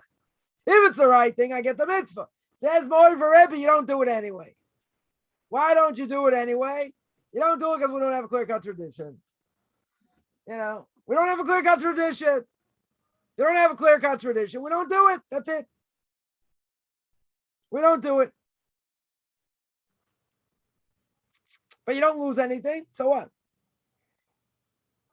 There's been a whole discussion over the last number of years. More rabbis coming out saying we should wear it. Okay? You ask an old Orthodox rabbi, whoever it is, and ask them, can I wear techelis or not? Someone asked me, I'd say no. We don't have a clear-cut tradition. I echo the same thing my Rebbe said. And he hasn't changed. Someone brought him a pair of techelis. Someone said, oh, look, he changed his mind. I went in the next day, asked his son, never changed his mind. He got it, he put it in a drawer somewhere. He doesn't wear it. That's it. He doesn't wear it. Which I would have been shocked if he would. I don't know anything that's really changed his mind over the last 25 years. So this for sure not. Why? We don't have a clear-cut tradition. Things we don't have a clear-cut tradition on, we don't do. Now, if a person decides they want to go according to Sephardic tradition, they want to go according to the Yemenite tradition, they want to be Persian, whatever it is, and they have a tradition eating certain bugs, certain grasshoppers, whatever, you want to eat them, you're taking on that tradition, that's fine. You want to take on Ashkenazic tradition, that's also fine. You got a choice. Where you think where you think you better fit in. Whether by Ashkenazim or by Sephardim, or by Hasidim, whatever it is. But I will say one thing just while I'm on this topic. If a person is going to take on a certain thing, they're going to be Ashkenazic or they're going to be Sephardic, stay one or the other. Don't jump back and forth. Don't take traditions from both. Right? Either you stay one way or you stay the other way. Now, it could be if a person prays somewhere during the day, they pray better, but it's not the normal, let's say they're really Ashkenazic, but they like praying in the Sephardic synagogue. So they want to use, they pray according to the Sephardic tradition, they can do that. If it helps them pray better, they could change. Right? Moshe Feinstein, a blessed memory, right? Torah giant to the last generation, America, according to everybody, right? He brings that down clear. You want to change it, you could. If you pray better that way. But what I'm saying is you shouldn't go back and forth. Either you take one tradition or you take the other. And that's it. You don't mix and match. You don't pick and choose over here. Right? That's what I would that's what I would say. Again, that fish, either some people say it's really a fish or it's a snail. Right? It sounds really like it's supposed to be a fish. Right? But many say it's a certain type of snail. Right? I think it's a certain type of snail that they use for this. Regardless, again, there are both sides to the issue. There are many people that wear techelis. There are a lot of people that don't. Vast majority don't. Right? I'm not saying the ones that do, are a total minority, but the vast majority rabbinical authorities told you don't do. Right? That's it. We don't have a tradition. Right? Someone here points out 100% no tradition or rabbi shopping. That's for sure. You only get in trouble when you do that. Right? There are people, and I've been spoiled for the last more than 25 years. I've been able to ask my Rebbe everything about everything. Right? There's not one topic I haven't been able to ask him on. Whether it's kashrus, blessings, Shabbos, anything. Lots of damages. He's got everything in the back of his hand. But not everyone's an expert in everything. Very few people are. Right? You got some people only expert, let's say, in Shabbos or everyday halachas.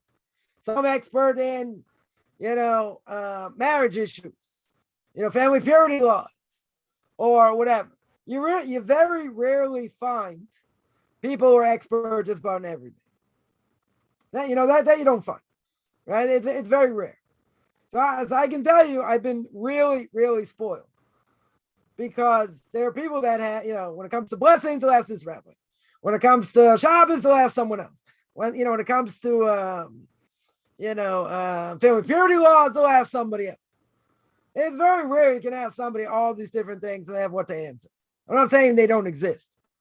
Right? Don't get me wrong. There are top-notch rabbinical authorities, all over the world. There's no question. But it's rare. Right? It's rare to find someone that has that level of knowledge in everything. In everything. It's just, it boggles the mind.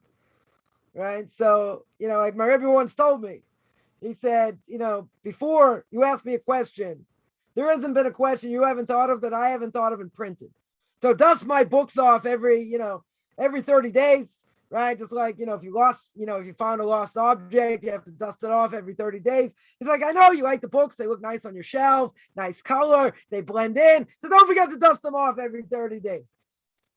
Right? Okay. He was joking, obviously, but, he said, before you ask me a question, look it up, see if I discuss it. And usually I would say, 9.9 times out of 10, it's there black and white. I had this way out question, really far out question. And before I asked him, I said, what? Let me just look it up. And there it was, black and white. Black and white. So I came in the next day. He's about to be in class. I had this big smile on my face. He goes, let me guess. You have this question. You looked it up in my book and it was there, black and white. I said, how do you know? He goes, I know these things. That was his answer. It's like, I know these things. I said, okay. I totally read my mind. Yeah, but that's exactly what I thought. It's pretty clever. But in the end, there are a lot of things that are complex. There are a lot of things that are very, very complex. And, if you found someone that's able to answer on the spot, like just about anything, that's pretty miraculous. Right? Because, there are people that specialize in certain things. People, specialize in Eruv and how to make an Eruv and all the halachas have to deal with that. Some in mikvah, some in other things. But it's very rare you see them that have a certain level of knowledge in everything. Or have strong knowledge in a lot of different things. Whatever, it takes time, takes effort. It's going from the existential, so to speak, to the practical. It's not so easy. There's a lot of Torah out there. There's a lot to learn. Tremendous amount to learn. So, like I said, I've been, tremendously spoiled. I don't think there's any question. Someone asks, after the flood, Noah and his family were allowed to eat from all flesh, right? Now, were pigs also present in the ark at that time? They were allowed, there was before kashrus law, right? But the Torah says that, tahor animals, pure animals came in, and Noah sacrificed when he came out of the ark. How do you know? How did Noah know over here? I know it was pure animal, not pure animal. Kosher animal, not kosher animal. Because Rashi there on the spot says it must be Noah learned Torah. I got a video on YouTube. right? Parshas Noach, about teaching Torah to non-Jews, or something to that effect. That was in Parshas Noach. And I went through it. How could he learn Torah? How could a non-Jew learn Torah? What type of Torah was it? Right? What type of Torah was it that he learned? But he learned Torah. Right? See, so why? Because how did he know which animals were pure and not? Which animals were kosher? How did he know to make a sacrifice and take which animals? How did he know that? So Rashi says on the spot he must have learned Torah. How else? He wouldn't have known otherwise. Right? So all the animals that God wanted to perpetuate their species all were in the ark. Which is pretty amazing, no matter how big the ark is. How many animals existed? I mean, it's astronomical. Right? Totally astronomical. And the fact that they all fit in the ark, which is pretty miraculous. Pretty miraculous. So, there could have been species God did away with. He didn't need. Even if they're not kosher species. Because every species that's in the world, animals, creepy crawly things, whatever they are, they have a purpose. They have some purpose. We may not understand, all the purposes. Okay. Doesn't mean they don't have a purpose. Now, there could be animals that became extinct. Right? Say you have dinosaurs that could have died before the flood. Right? Or, God destroying other worlds. It could have been well before. Whatever it is. But God had no purpose for them. Right? There's some animals went extinct because he doesn't need them anymore. Right? Or there are other reasons, like by the Leviathan. This big sea creature, whatever it was. God took the female, salted away for the future. Right? So that future meal we're all going to eat from this Leviathan. Why? Because if they multiplied, the world would be destroyed. Well, you can't have that. Right? So there's a bigger question. The bigger question would be, okay, so if that's the case, why did God make a species that if they multiply, destroy the world so he killed the female? Why would he even do that? Good question. And so there are tons and tons of thousands, millions, insects, creepy, crawly things, all these things. They have some purpose in the world. If they didn't have a purpose in the world, they wouldn't be here. They'd be extinct. And why does God keep them around? Whatever reason.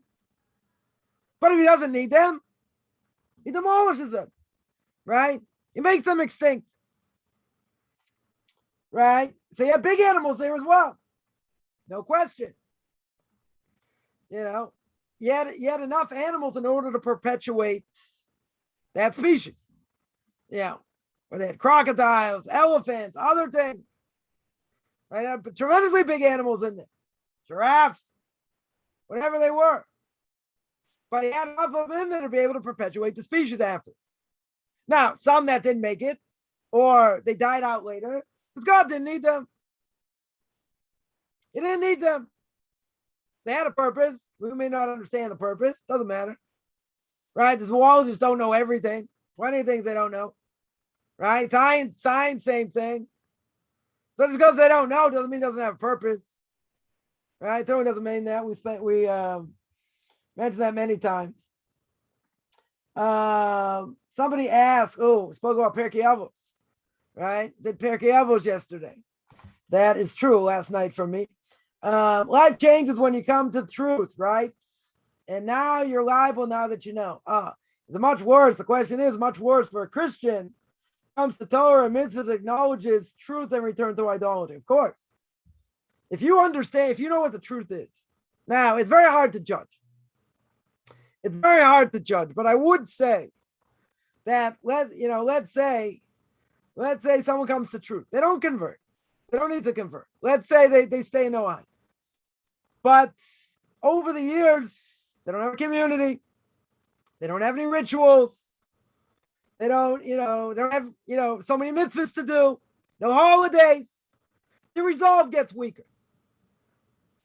So they get bashed over the head by family members, Bible thumpers, who knows what. There's a tremendous amount of pressure. They don't have any they don't have any friends that they can be social with. They're ostracized. So with all that pressure, they say, you know what? I'm going to go back. I'm going to go back to being a pagan. I'm going to go back to being a Christian. But the reality is, why are they going back? Why are they going back? Peer pressure. Do not underestimate peer pressure. Peer pressure killed many a person. Not physically, but destroyed them. Growing up, peer pressure is huge. As a child, as a young adult, you go against what other people are doing. You can say, I'm going to do what I want, whatever. Peer pressure is a real thing, right? I don't have to prove that. That's a real thing. So a person can do all kinds of things based on peer pressure. Now, it can be totally detrimental to them. But if somebody knows the truth, they really understand the truth, and they give in to their evil inclination. See, if a person converted, they came from a Christian background, they end up converting, and then down the line, they just, they give it up, they go back to being a Christian, let's say. Now, if that conversion was done properly, doesn't matter what they do, they're going to be judged as a Jew. That's 10 times worse. 10 times worse, right? Because now they became a Jew. They didn't become a Jew. If they didn't become a Jew, they came out of paganism, they repented properly, they go down the right path, and then they go sour again. So now, since they're not Jewish, they transgress the Noahide laws, liable for a death penalty. They're liable for a death penalty unless they repent, they're toast. But yeah, you're 100% right. If I know better and I go against what I know, that, of course, that's worse than being a potato farmer in Idaho. No offense, anyone's a potato farmer and grew up in Idaho, right? But that's worse. Or you grew up in the Ozarks. Anyone who grew up in the Ozarks, call you out also, right? So you grew up in the Ozarks. Okay. So, but now you know better. So now you know better. You can say it doesn't matter. I'm going back. It was really proven to me. The Orthodox are wrong and blah, blah, blah. You're toast. Because really, you know better. Now you're being brainwashed the other way. So it is worse. If I didn't know better, I grew up as a potato farmer somewhere.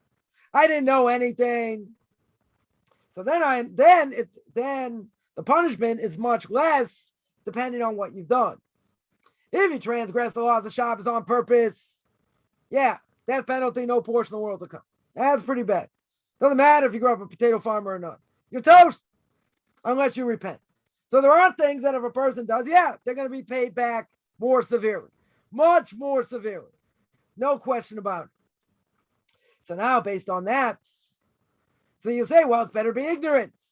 In some ways, punishment may not be as bad.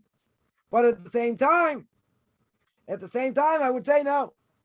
Because if you know better and you choose to stay ignorant, you're going to get punished for that also. So if you acknowledge truth and you say, yeah, there's 100% truth, but you go back to your evil inclination, then obviously that's bad. Obviously that's worse if I didn't come out of that realization in the first place. Right? If I know better, that's a different issue. Punishment much more severe. Because you know better, if you really know better. Right? So let's just call a spade a spade. Let's say the person knows. They went to the proofs, different things. They know Christianity isn't true. They know 100% it's not true. So why did they cave in later? Different reasons. Peer pressure could be one of them. Right? Family, friends, could be peer pressure across the board. So that weakens the person's resolve. And then they go back. So they say, well, it's not the person's fault. Well, whose fault is it? They weren't strong enough to stand up. You're right. You say, what, everyone's supposed to be strong enough? We're going to read this week's parsha is about Abraham. He stood up for his principles, willing to be thrown into a fiery furnace. Right? Stood up against his father. Father has him killed. Tried to have him killed. Send him to Nimrod. So Abraham fought all the battles. All the battles that allow us to do that. Now, doesn't mean we're always successful. Doesn't mean we don't give in to our evil inclination. But at the same time, guess what? If we really know better, we give in to peer pressure, how liable can I be? Right? I'm going to speak about that on Tanakh Talk, about peer pressure. Right? But I'm going to hit part 2, speaking about,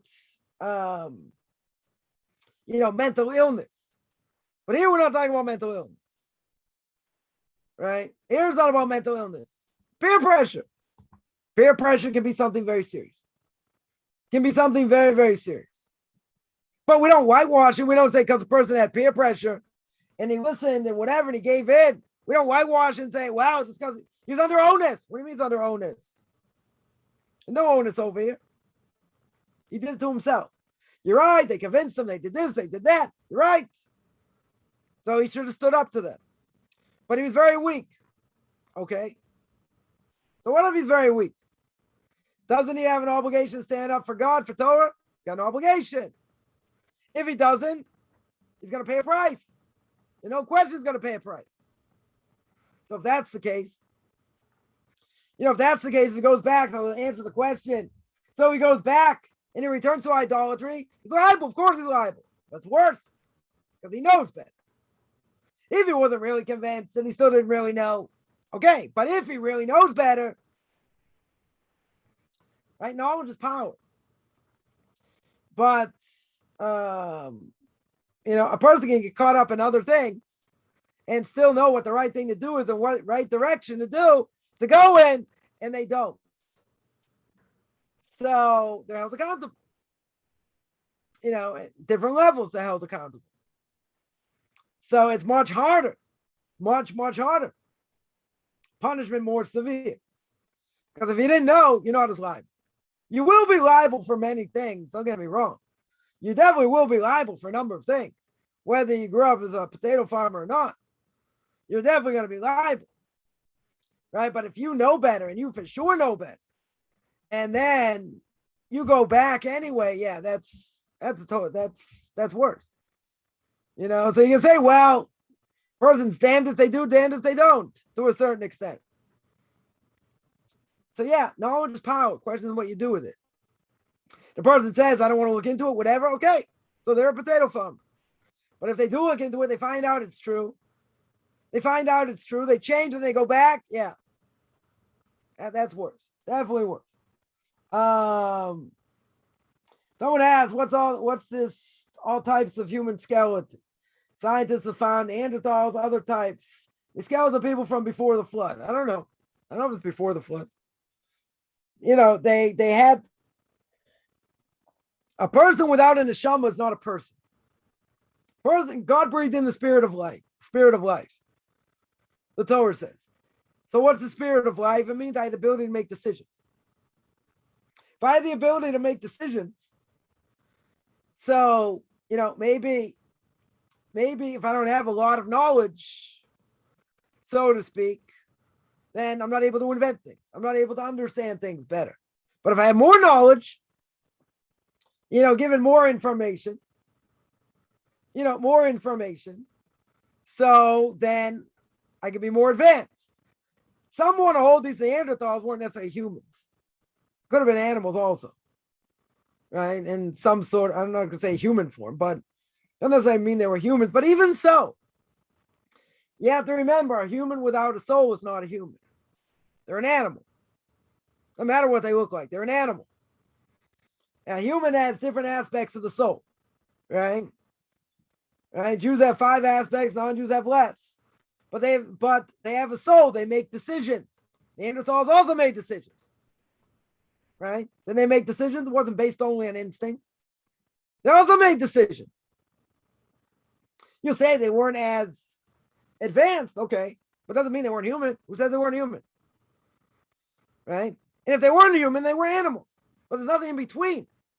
It's either one or the other.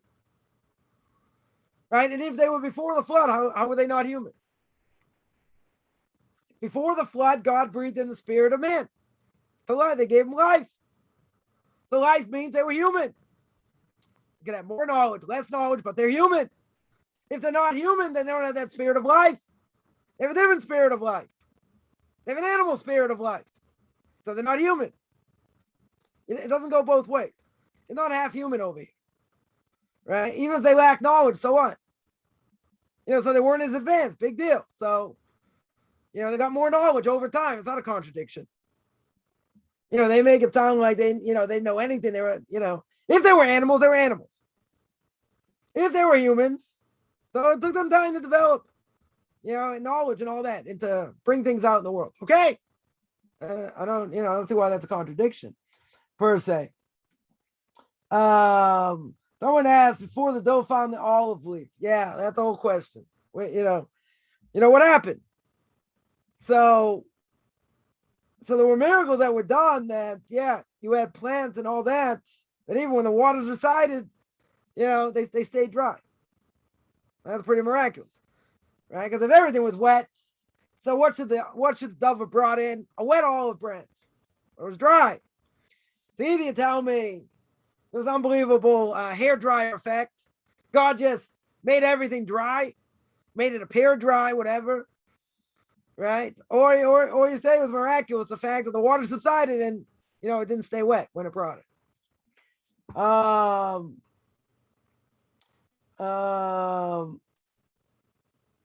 Someone asked, they were in the ark for 150 days. Water receded plus the 40 days. Where'd the animal waste go? That was on one floor. There were 3 floors. Humans lived on one floor, animals on one floor, and basically waste on the other floor. I think the middle floor. That's where all the waste was. So so then those 40 days, that's where it went.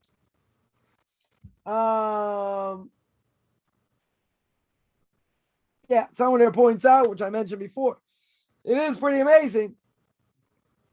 Put animals in this ark, no matter how big the ark was, to fit all these species, pretty darn miraculous, no question. No question about it.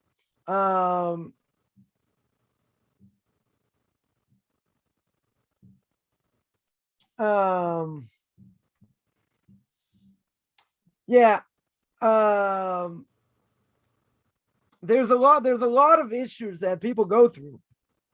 Potential converts go through. Go through. I know someone in a small town in Texas, population like 3,000. He came out of the church, came in Noahide. His kids were Noahide, family was Noahide. Lost all his friends because everything revolved around the church.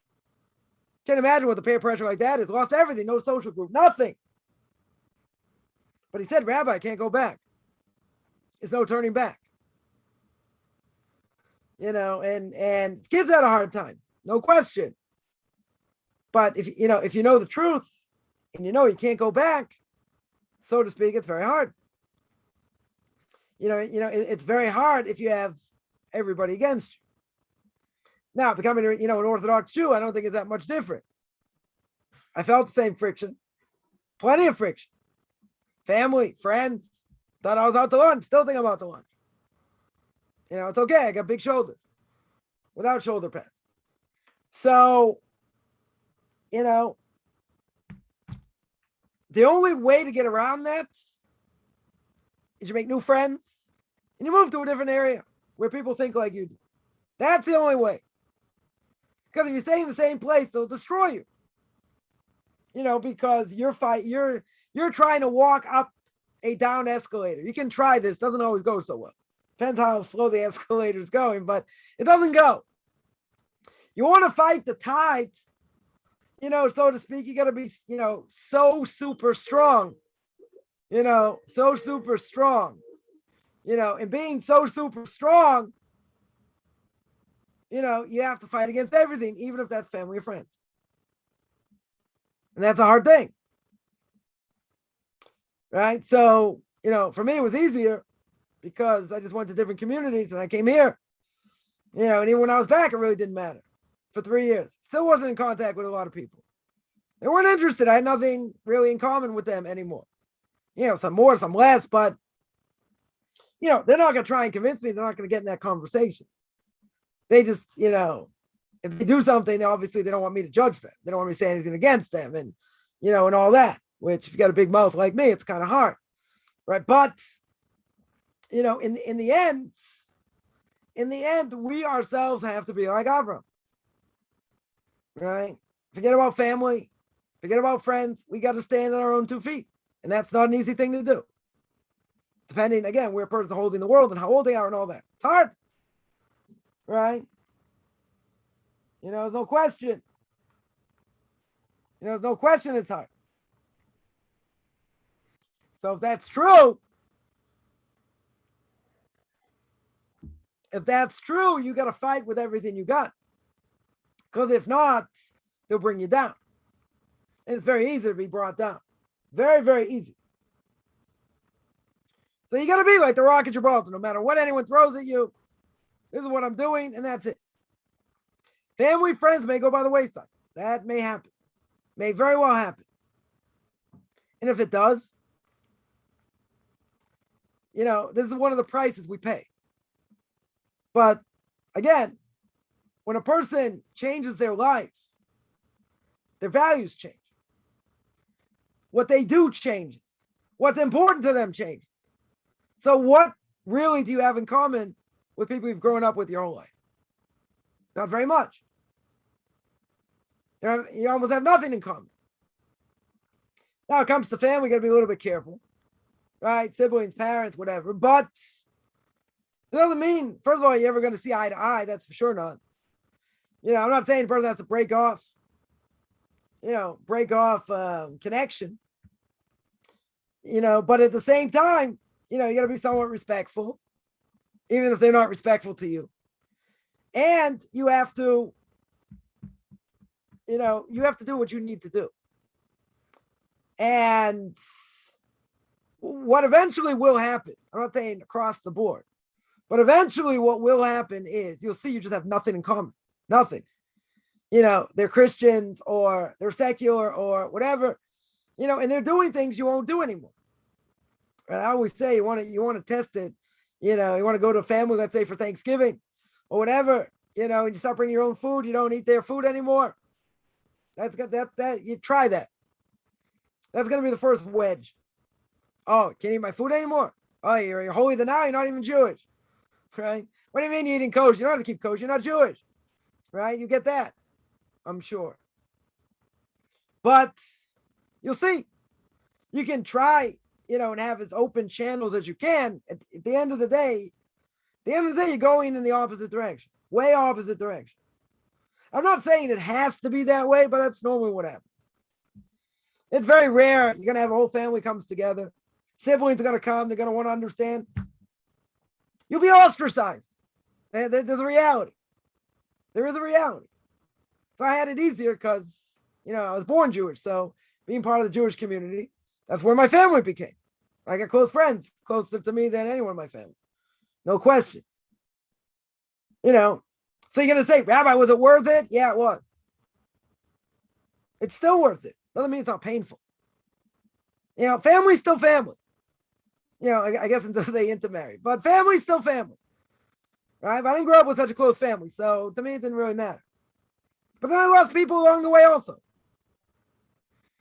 You can't please. You can't please everybody.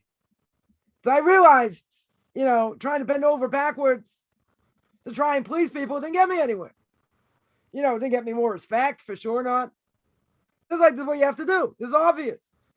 They don't understand halacha. They don't understand how it works.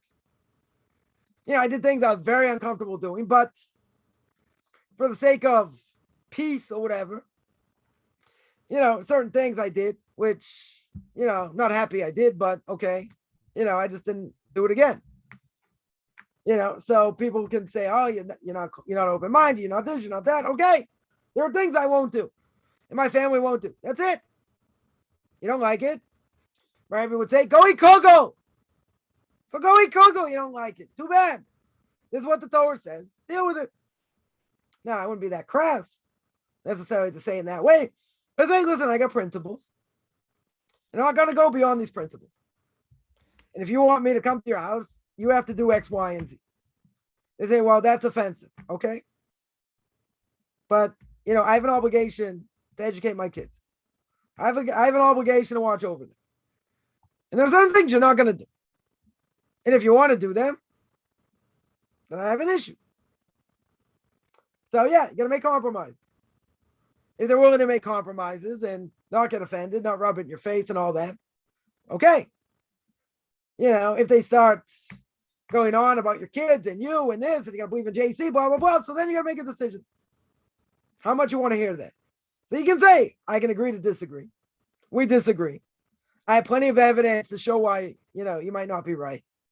You want to look at it, fine. If not, we're not having this discussion. Anyway, some people, my own family, they'll never get into discussion anyway. They just won't even get into the discussion. They think I'm an account. They think other thing. Fine. They won't even get into the discussion. Well, what's the hard thing? Could be that's what my soul's doing here. Is that, you have to respect the other side where they don't respect you. And they don't respect what you do. That's a hard thing. That's a very hard thing. Because they don't have any knowledge. They know they never learned anything. And you have to respect their idiocy. Total idiocy, where they don't have respect for anything you say. Nothing. So that's hard to deal with. But say, what about keeping the peace? Depends for what. So a person has to ask themselves, is this worth it? Is the end result worth it? If the end result isn't worth it, then I would say, you cut ties where you have to. I'm not saying you have to. I'm saying sometimes you have to. Sometimes it's beneficial because it's toxic. Totally toxic. I have a mitzvah to be in a toxic relationship for what? I could put another hole in my head. Maybe I need another hole in my head. I don't know. Right? We could do that for what? I wish certain things would have turned out different, but they didn't. It's a lot easier if you don't necessarily grow up in a close-knit family. But if it's a close-knit family, it's harder. It's definitely harder. But I think the hardest thing is you're not shown any respect. If you're shown respect, very good. But if you're not shown respect, it's hard. I don't think there's any question. And, you just talk about stupid things. If you want to keep an open communication.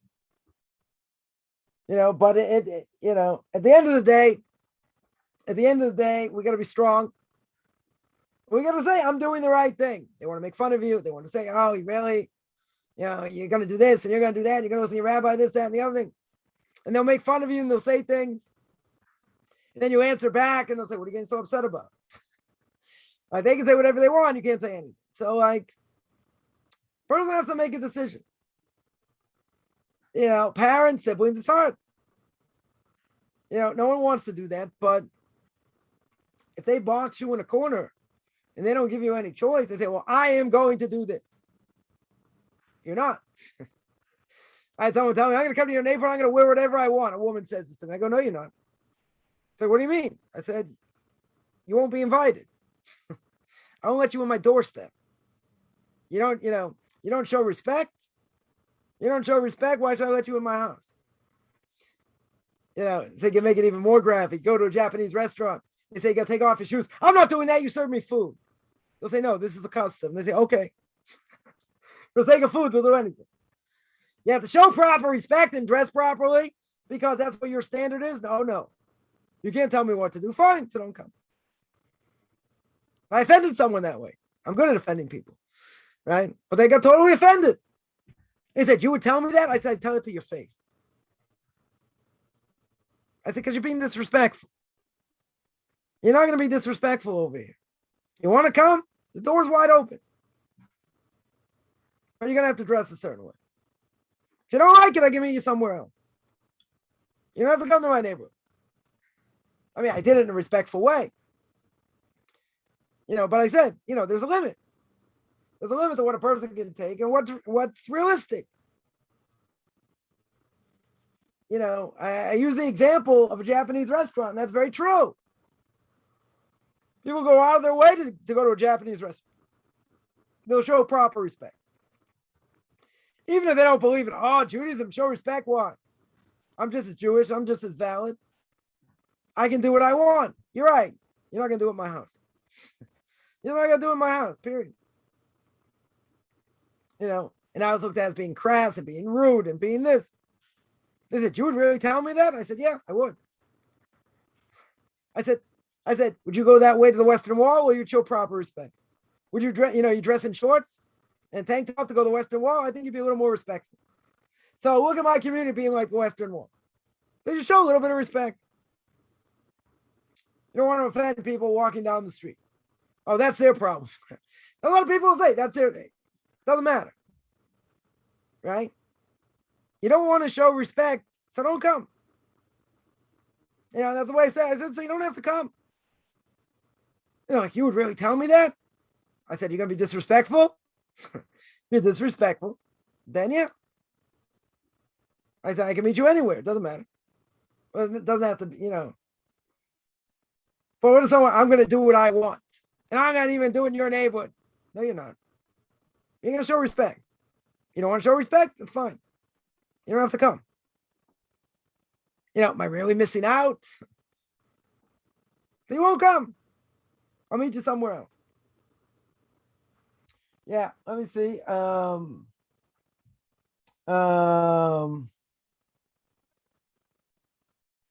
Someone here mentions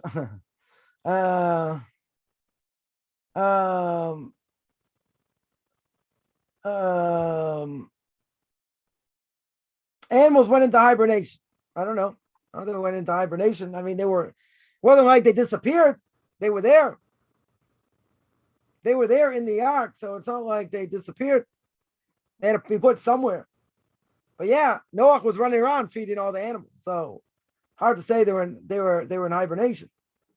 That's why he got hit by the lion. Because a little bit late giving the lion his food, and it became limp. You have to limp from that. So it doesn't sound like they're in hibernation. Someone asked, the story of Og and Noah and Medrash supposed to be literal. I mean, Og was supposed to be giant. I mean, the giants were giants. Literally. I mean, if you look at the story of the spies, the Book of Numbers, they said their giants were like grasshoppers. That's how they looked. So what does it mean? They were 10 feet tall? Could have been. They were much bigger than that, much taller than that. The whole thing about Og, hanging on to the ark and all that. And Og is the one that told Avram about Lot. And they had to go fight this war against the 5 kings. Why? Because they wanted to marry Sarah. So, we can certainly take that literally. Medrash is hard to take literally, though, in different ways. Some things. Yeah. It said that, somehow he survived the flood by hanging on to the ark, on the outside. The question is, the water is boiling hot. How do you survive? And, the whole question. Because, some of the people, some of the giants there said, oh, it's not a problem. Let the water come up. We'll just stamp on it. We'll stamp on all the holes so we won't get flooded. But the water was boiling hot. It was so boiling hot, they melted. That's how hot it was. The fish were underneath the surface. They didn't get affected by it. It was like one ocean didn't get affected. It's where the fish were. That's answered by the fish. But what do you call it? So how Og survived? Yeah, that's a good question. That's a good question because he should have been burned to a crisp, right? He should have been destroyed, with them. But he had some sort of merit that he survived. Someone asked if you wake up in the middle of the night, middle of sleep for 3rd or 5th time, or whatever it is, you wash your hands, you want to drink water, go back to sleep. Yeah. So what's he do when he wakes up again? Same thing. You wash your hands. If you're waking up for good, you say Modani. But any other time you wake up, you don't say Modani, but you should wash your hands. Definitely should wash your hands. You can use the same water to wash your hands to get a fresh water. You should get different water. Right? If you're already using that water to wash, use different water. A little bit of a pain, but you should definitely use different water.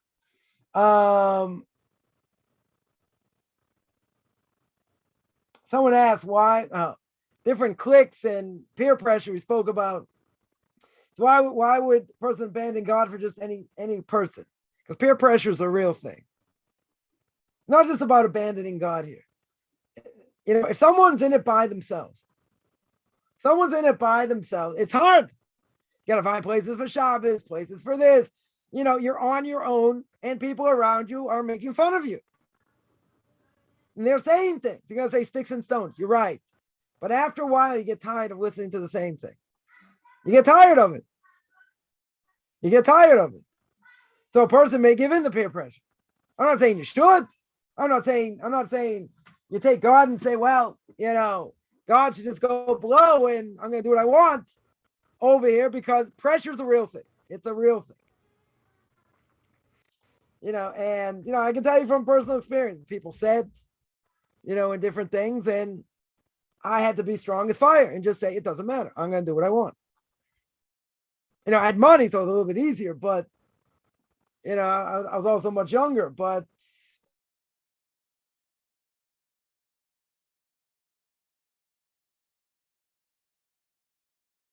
so not doing it now in different ways. Certainly not the same. Right? Certainly not the same. You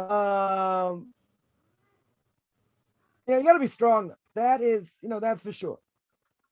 That's for sure. If a person's not strong, you don't have big shoulders, not literally, but you're not going to make it through this process.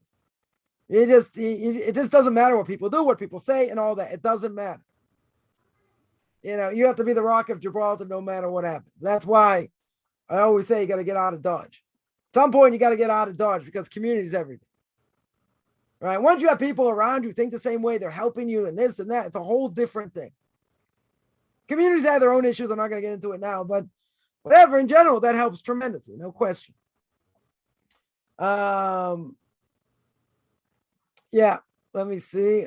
Someone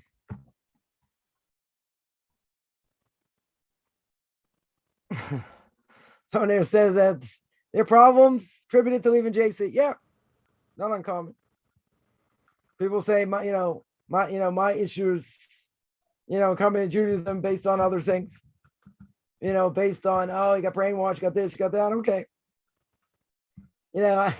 So I wanted to make a comment, wouldn't have gone anywhere, but I wanted to make a comment and say, if anyone really cared and they thought I was in a cult, why didn't anyone save me? Why didn't anyone come save me? I know a friend of mine that, he got his family to come to Jerusalem. They thought he was a fanatic in a cult, and they all end up becoming religious. Right? It says, come save me. I'm drowning over here. Come save me. But they cared about each other. If you're in a family, they don't care about you. So, or they don't care that much what you do, and you go off the deep end. So they're not, no one came to my rescue. No one came to save me. Thought I was off the deep end. But if they really cared, why didn't they try? Why didn't they try? And reason why didn't they try? Because they're too assimilated out. They're not going to do that. They're already too far gone. They're all intermarried. Right? So, by them, why would they do that? Okay, so he wants to be a religious fanatic. That's his choice. So why not find out about it? Why not learn about it? Why not save me from it? Why not say I'm in a cult and all that? And go dig me out.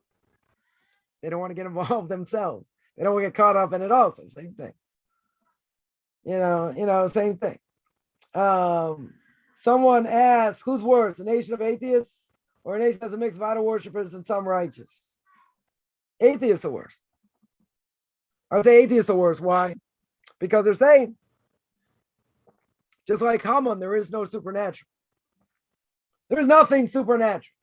So they're taking God totally out of the picture. Everything happens by chance. If you have some that are righteous, some are idol worshippers, different issues. Sometimes better, sometimes it's worse. But someone who's an atheist, they believe everything's in doubt. There is no morality. There's no real truth. There is no nothing. Even though no one really today is really an atheist, but that's a whole nother discussion. But be that as it may, someone who's a true atheist, right? And they're going to bring that to the world. That's where we live in. We live in an Amaleki world. There is no such thing as supernatural. That's what Amalek brought to the world. That's the world we live in. Cynicism, all kinds of things. So that's worse. That I would say is definitely worse.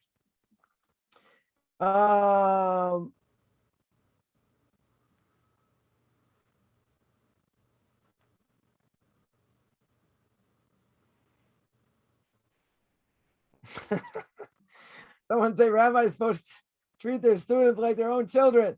Yeah, it's like a family to scream me in lectures every day. It's beautiful. Someone just commented on one of my videos. I guess I'm gonna end with this. That someone said, first of all, someone said, I need to get voice lessons, which, Very well may be because, my voice goes in and out when I scream. But, someone said, why does it seem that all rabbis scream? Right? That was the comment. So my answer was, which I didn't put up there, but, I don't know if I'll put up there or not. The simple answer is that if you're passionate about something, you scream. They mistake yelling for passion, right? When rabbis scream, they get excited, right? It's about passion. But at the same time, I would say, okay, so if someone's screaming, just turn down the volume. Just turn down the volume. It's pretty easy to do. Or people say, oh, you speak too fast. Okay, so do it in half speed. There are ways around it. But a person shouldn't make the mistake and think when someone's yelling and screaming, they are trying to make a point, that's for sure, right? But if they're passionate about something, or someone says something off the wall and just feel you have to answer, but it's you're in pain, so you want to get it out there, that's showing you want truth. That's showing passion. Screaming is passion. So turn on the volume. That's what I tell people. But don't, you don't mix that up. Passion's a real thing, right? People feel, they take things seriously. So when someone says something or whatever and it hurts them, they get passionate. So they yell, so they scream. Someone says, you don't have to yell and scream to make a point. You're right. Sometimes you do. Sometimes you do, just to ram the point home. All right, I'm going to stop there. I'm doing Tanakh talking about an hour on mental health issues and what someone is liable for. You can find that on TanakhTalk.com. I do this every Sunday, 9:00 Eastern time, 4:00 Israel time. Anyone has any questions, I'd say find me on Facebook, but they banned me again. So we'll see if it's only for 30 days or if it's less. But you can still, I'm going to put stuff up on Beyond Orthodox Conversion Judaism. You can send me an email, rabbichaimkaufman@gmail.com, RABBICHAIMCOFFMAN @gmail.com. Wishing everyone a good beginning of the day, middle of the day.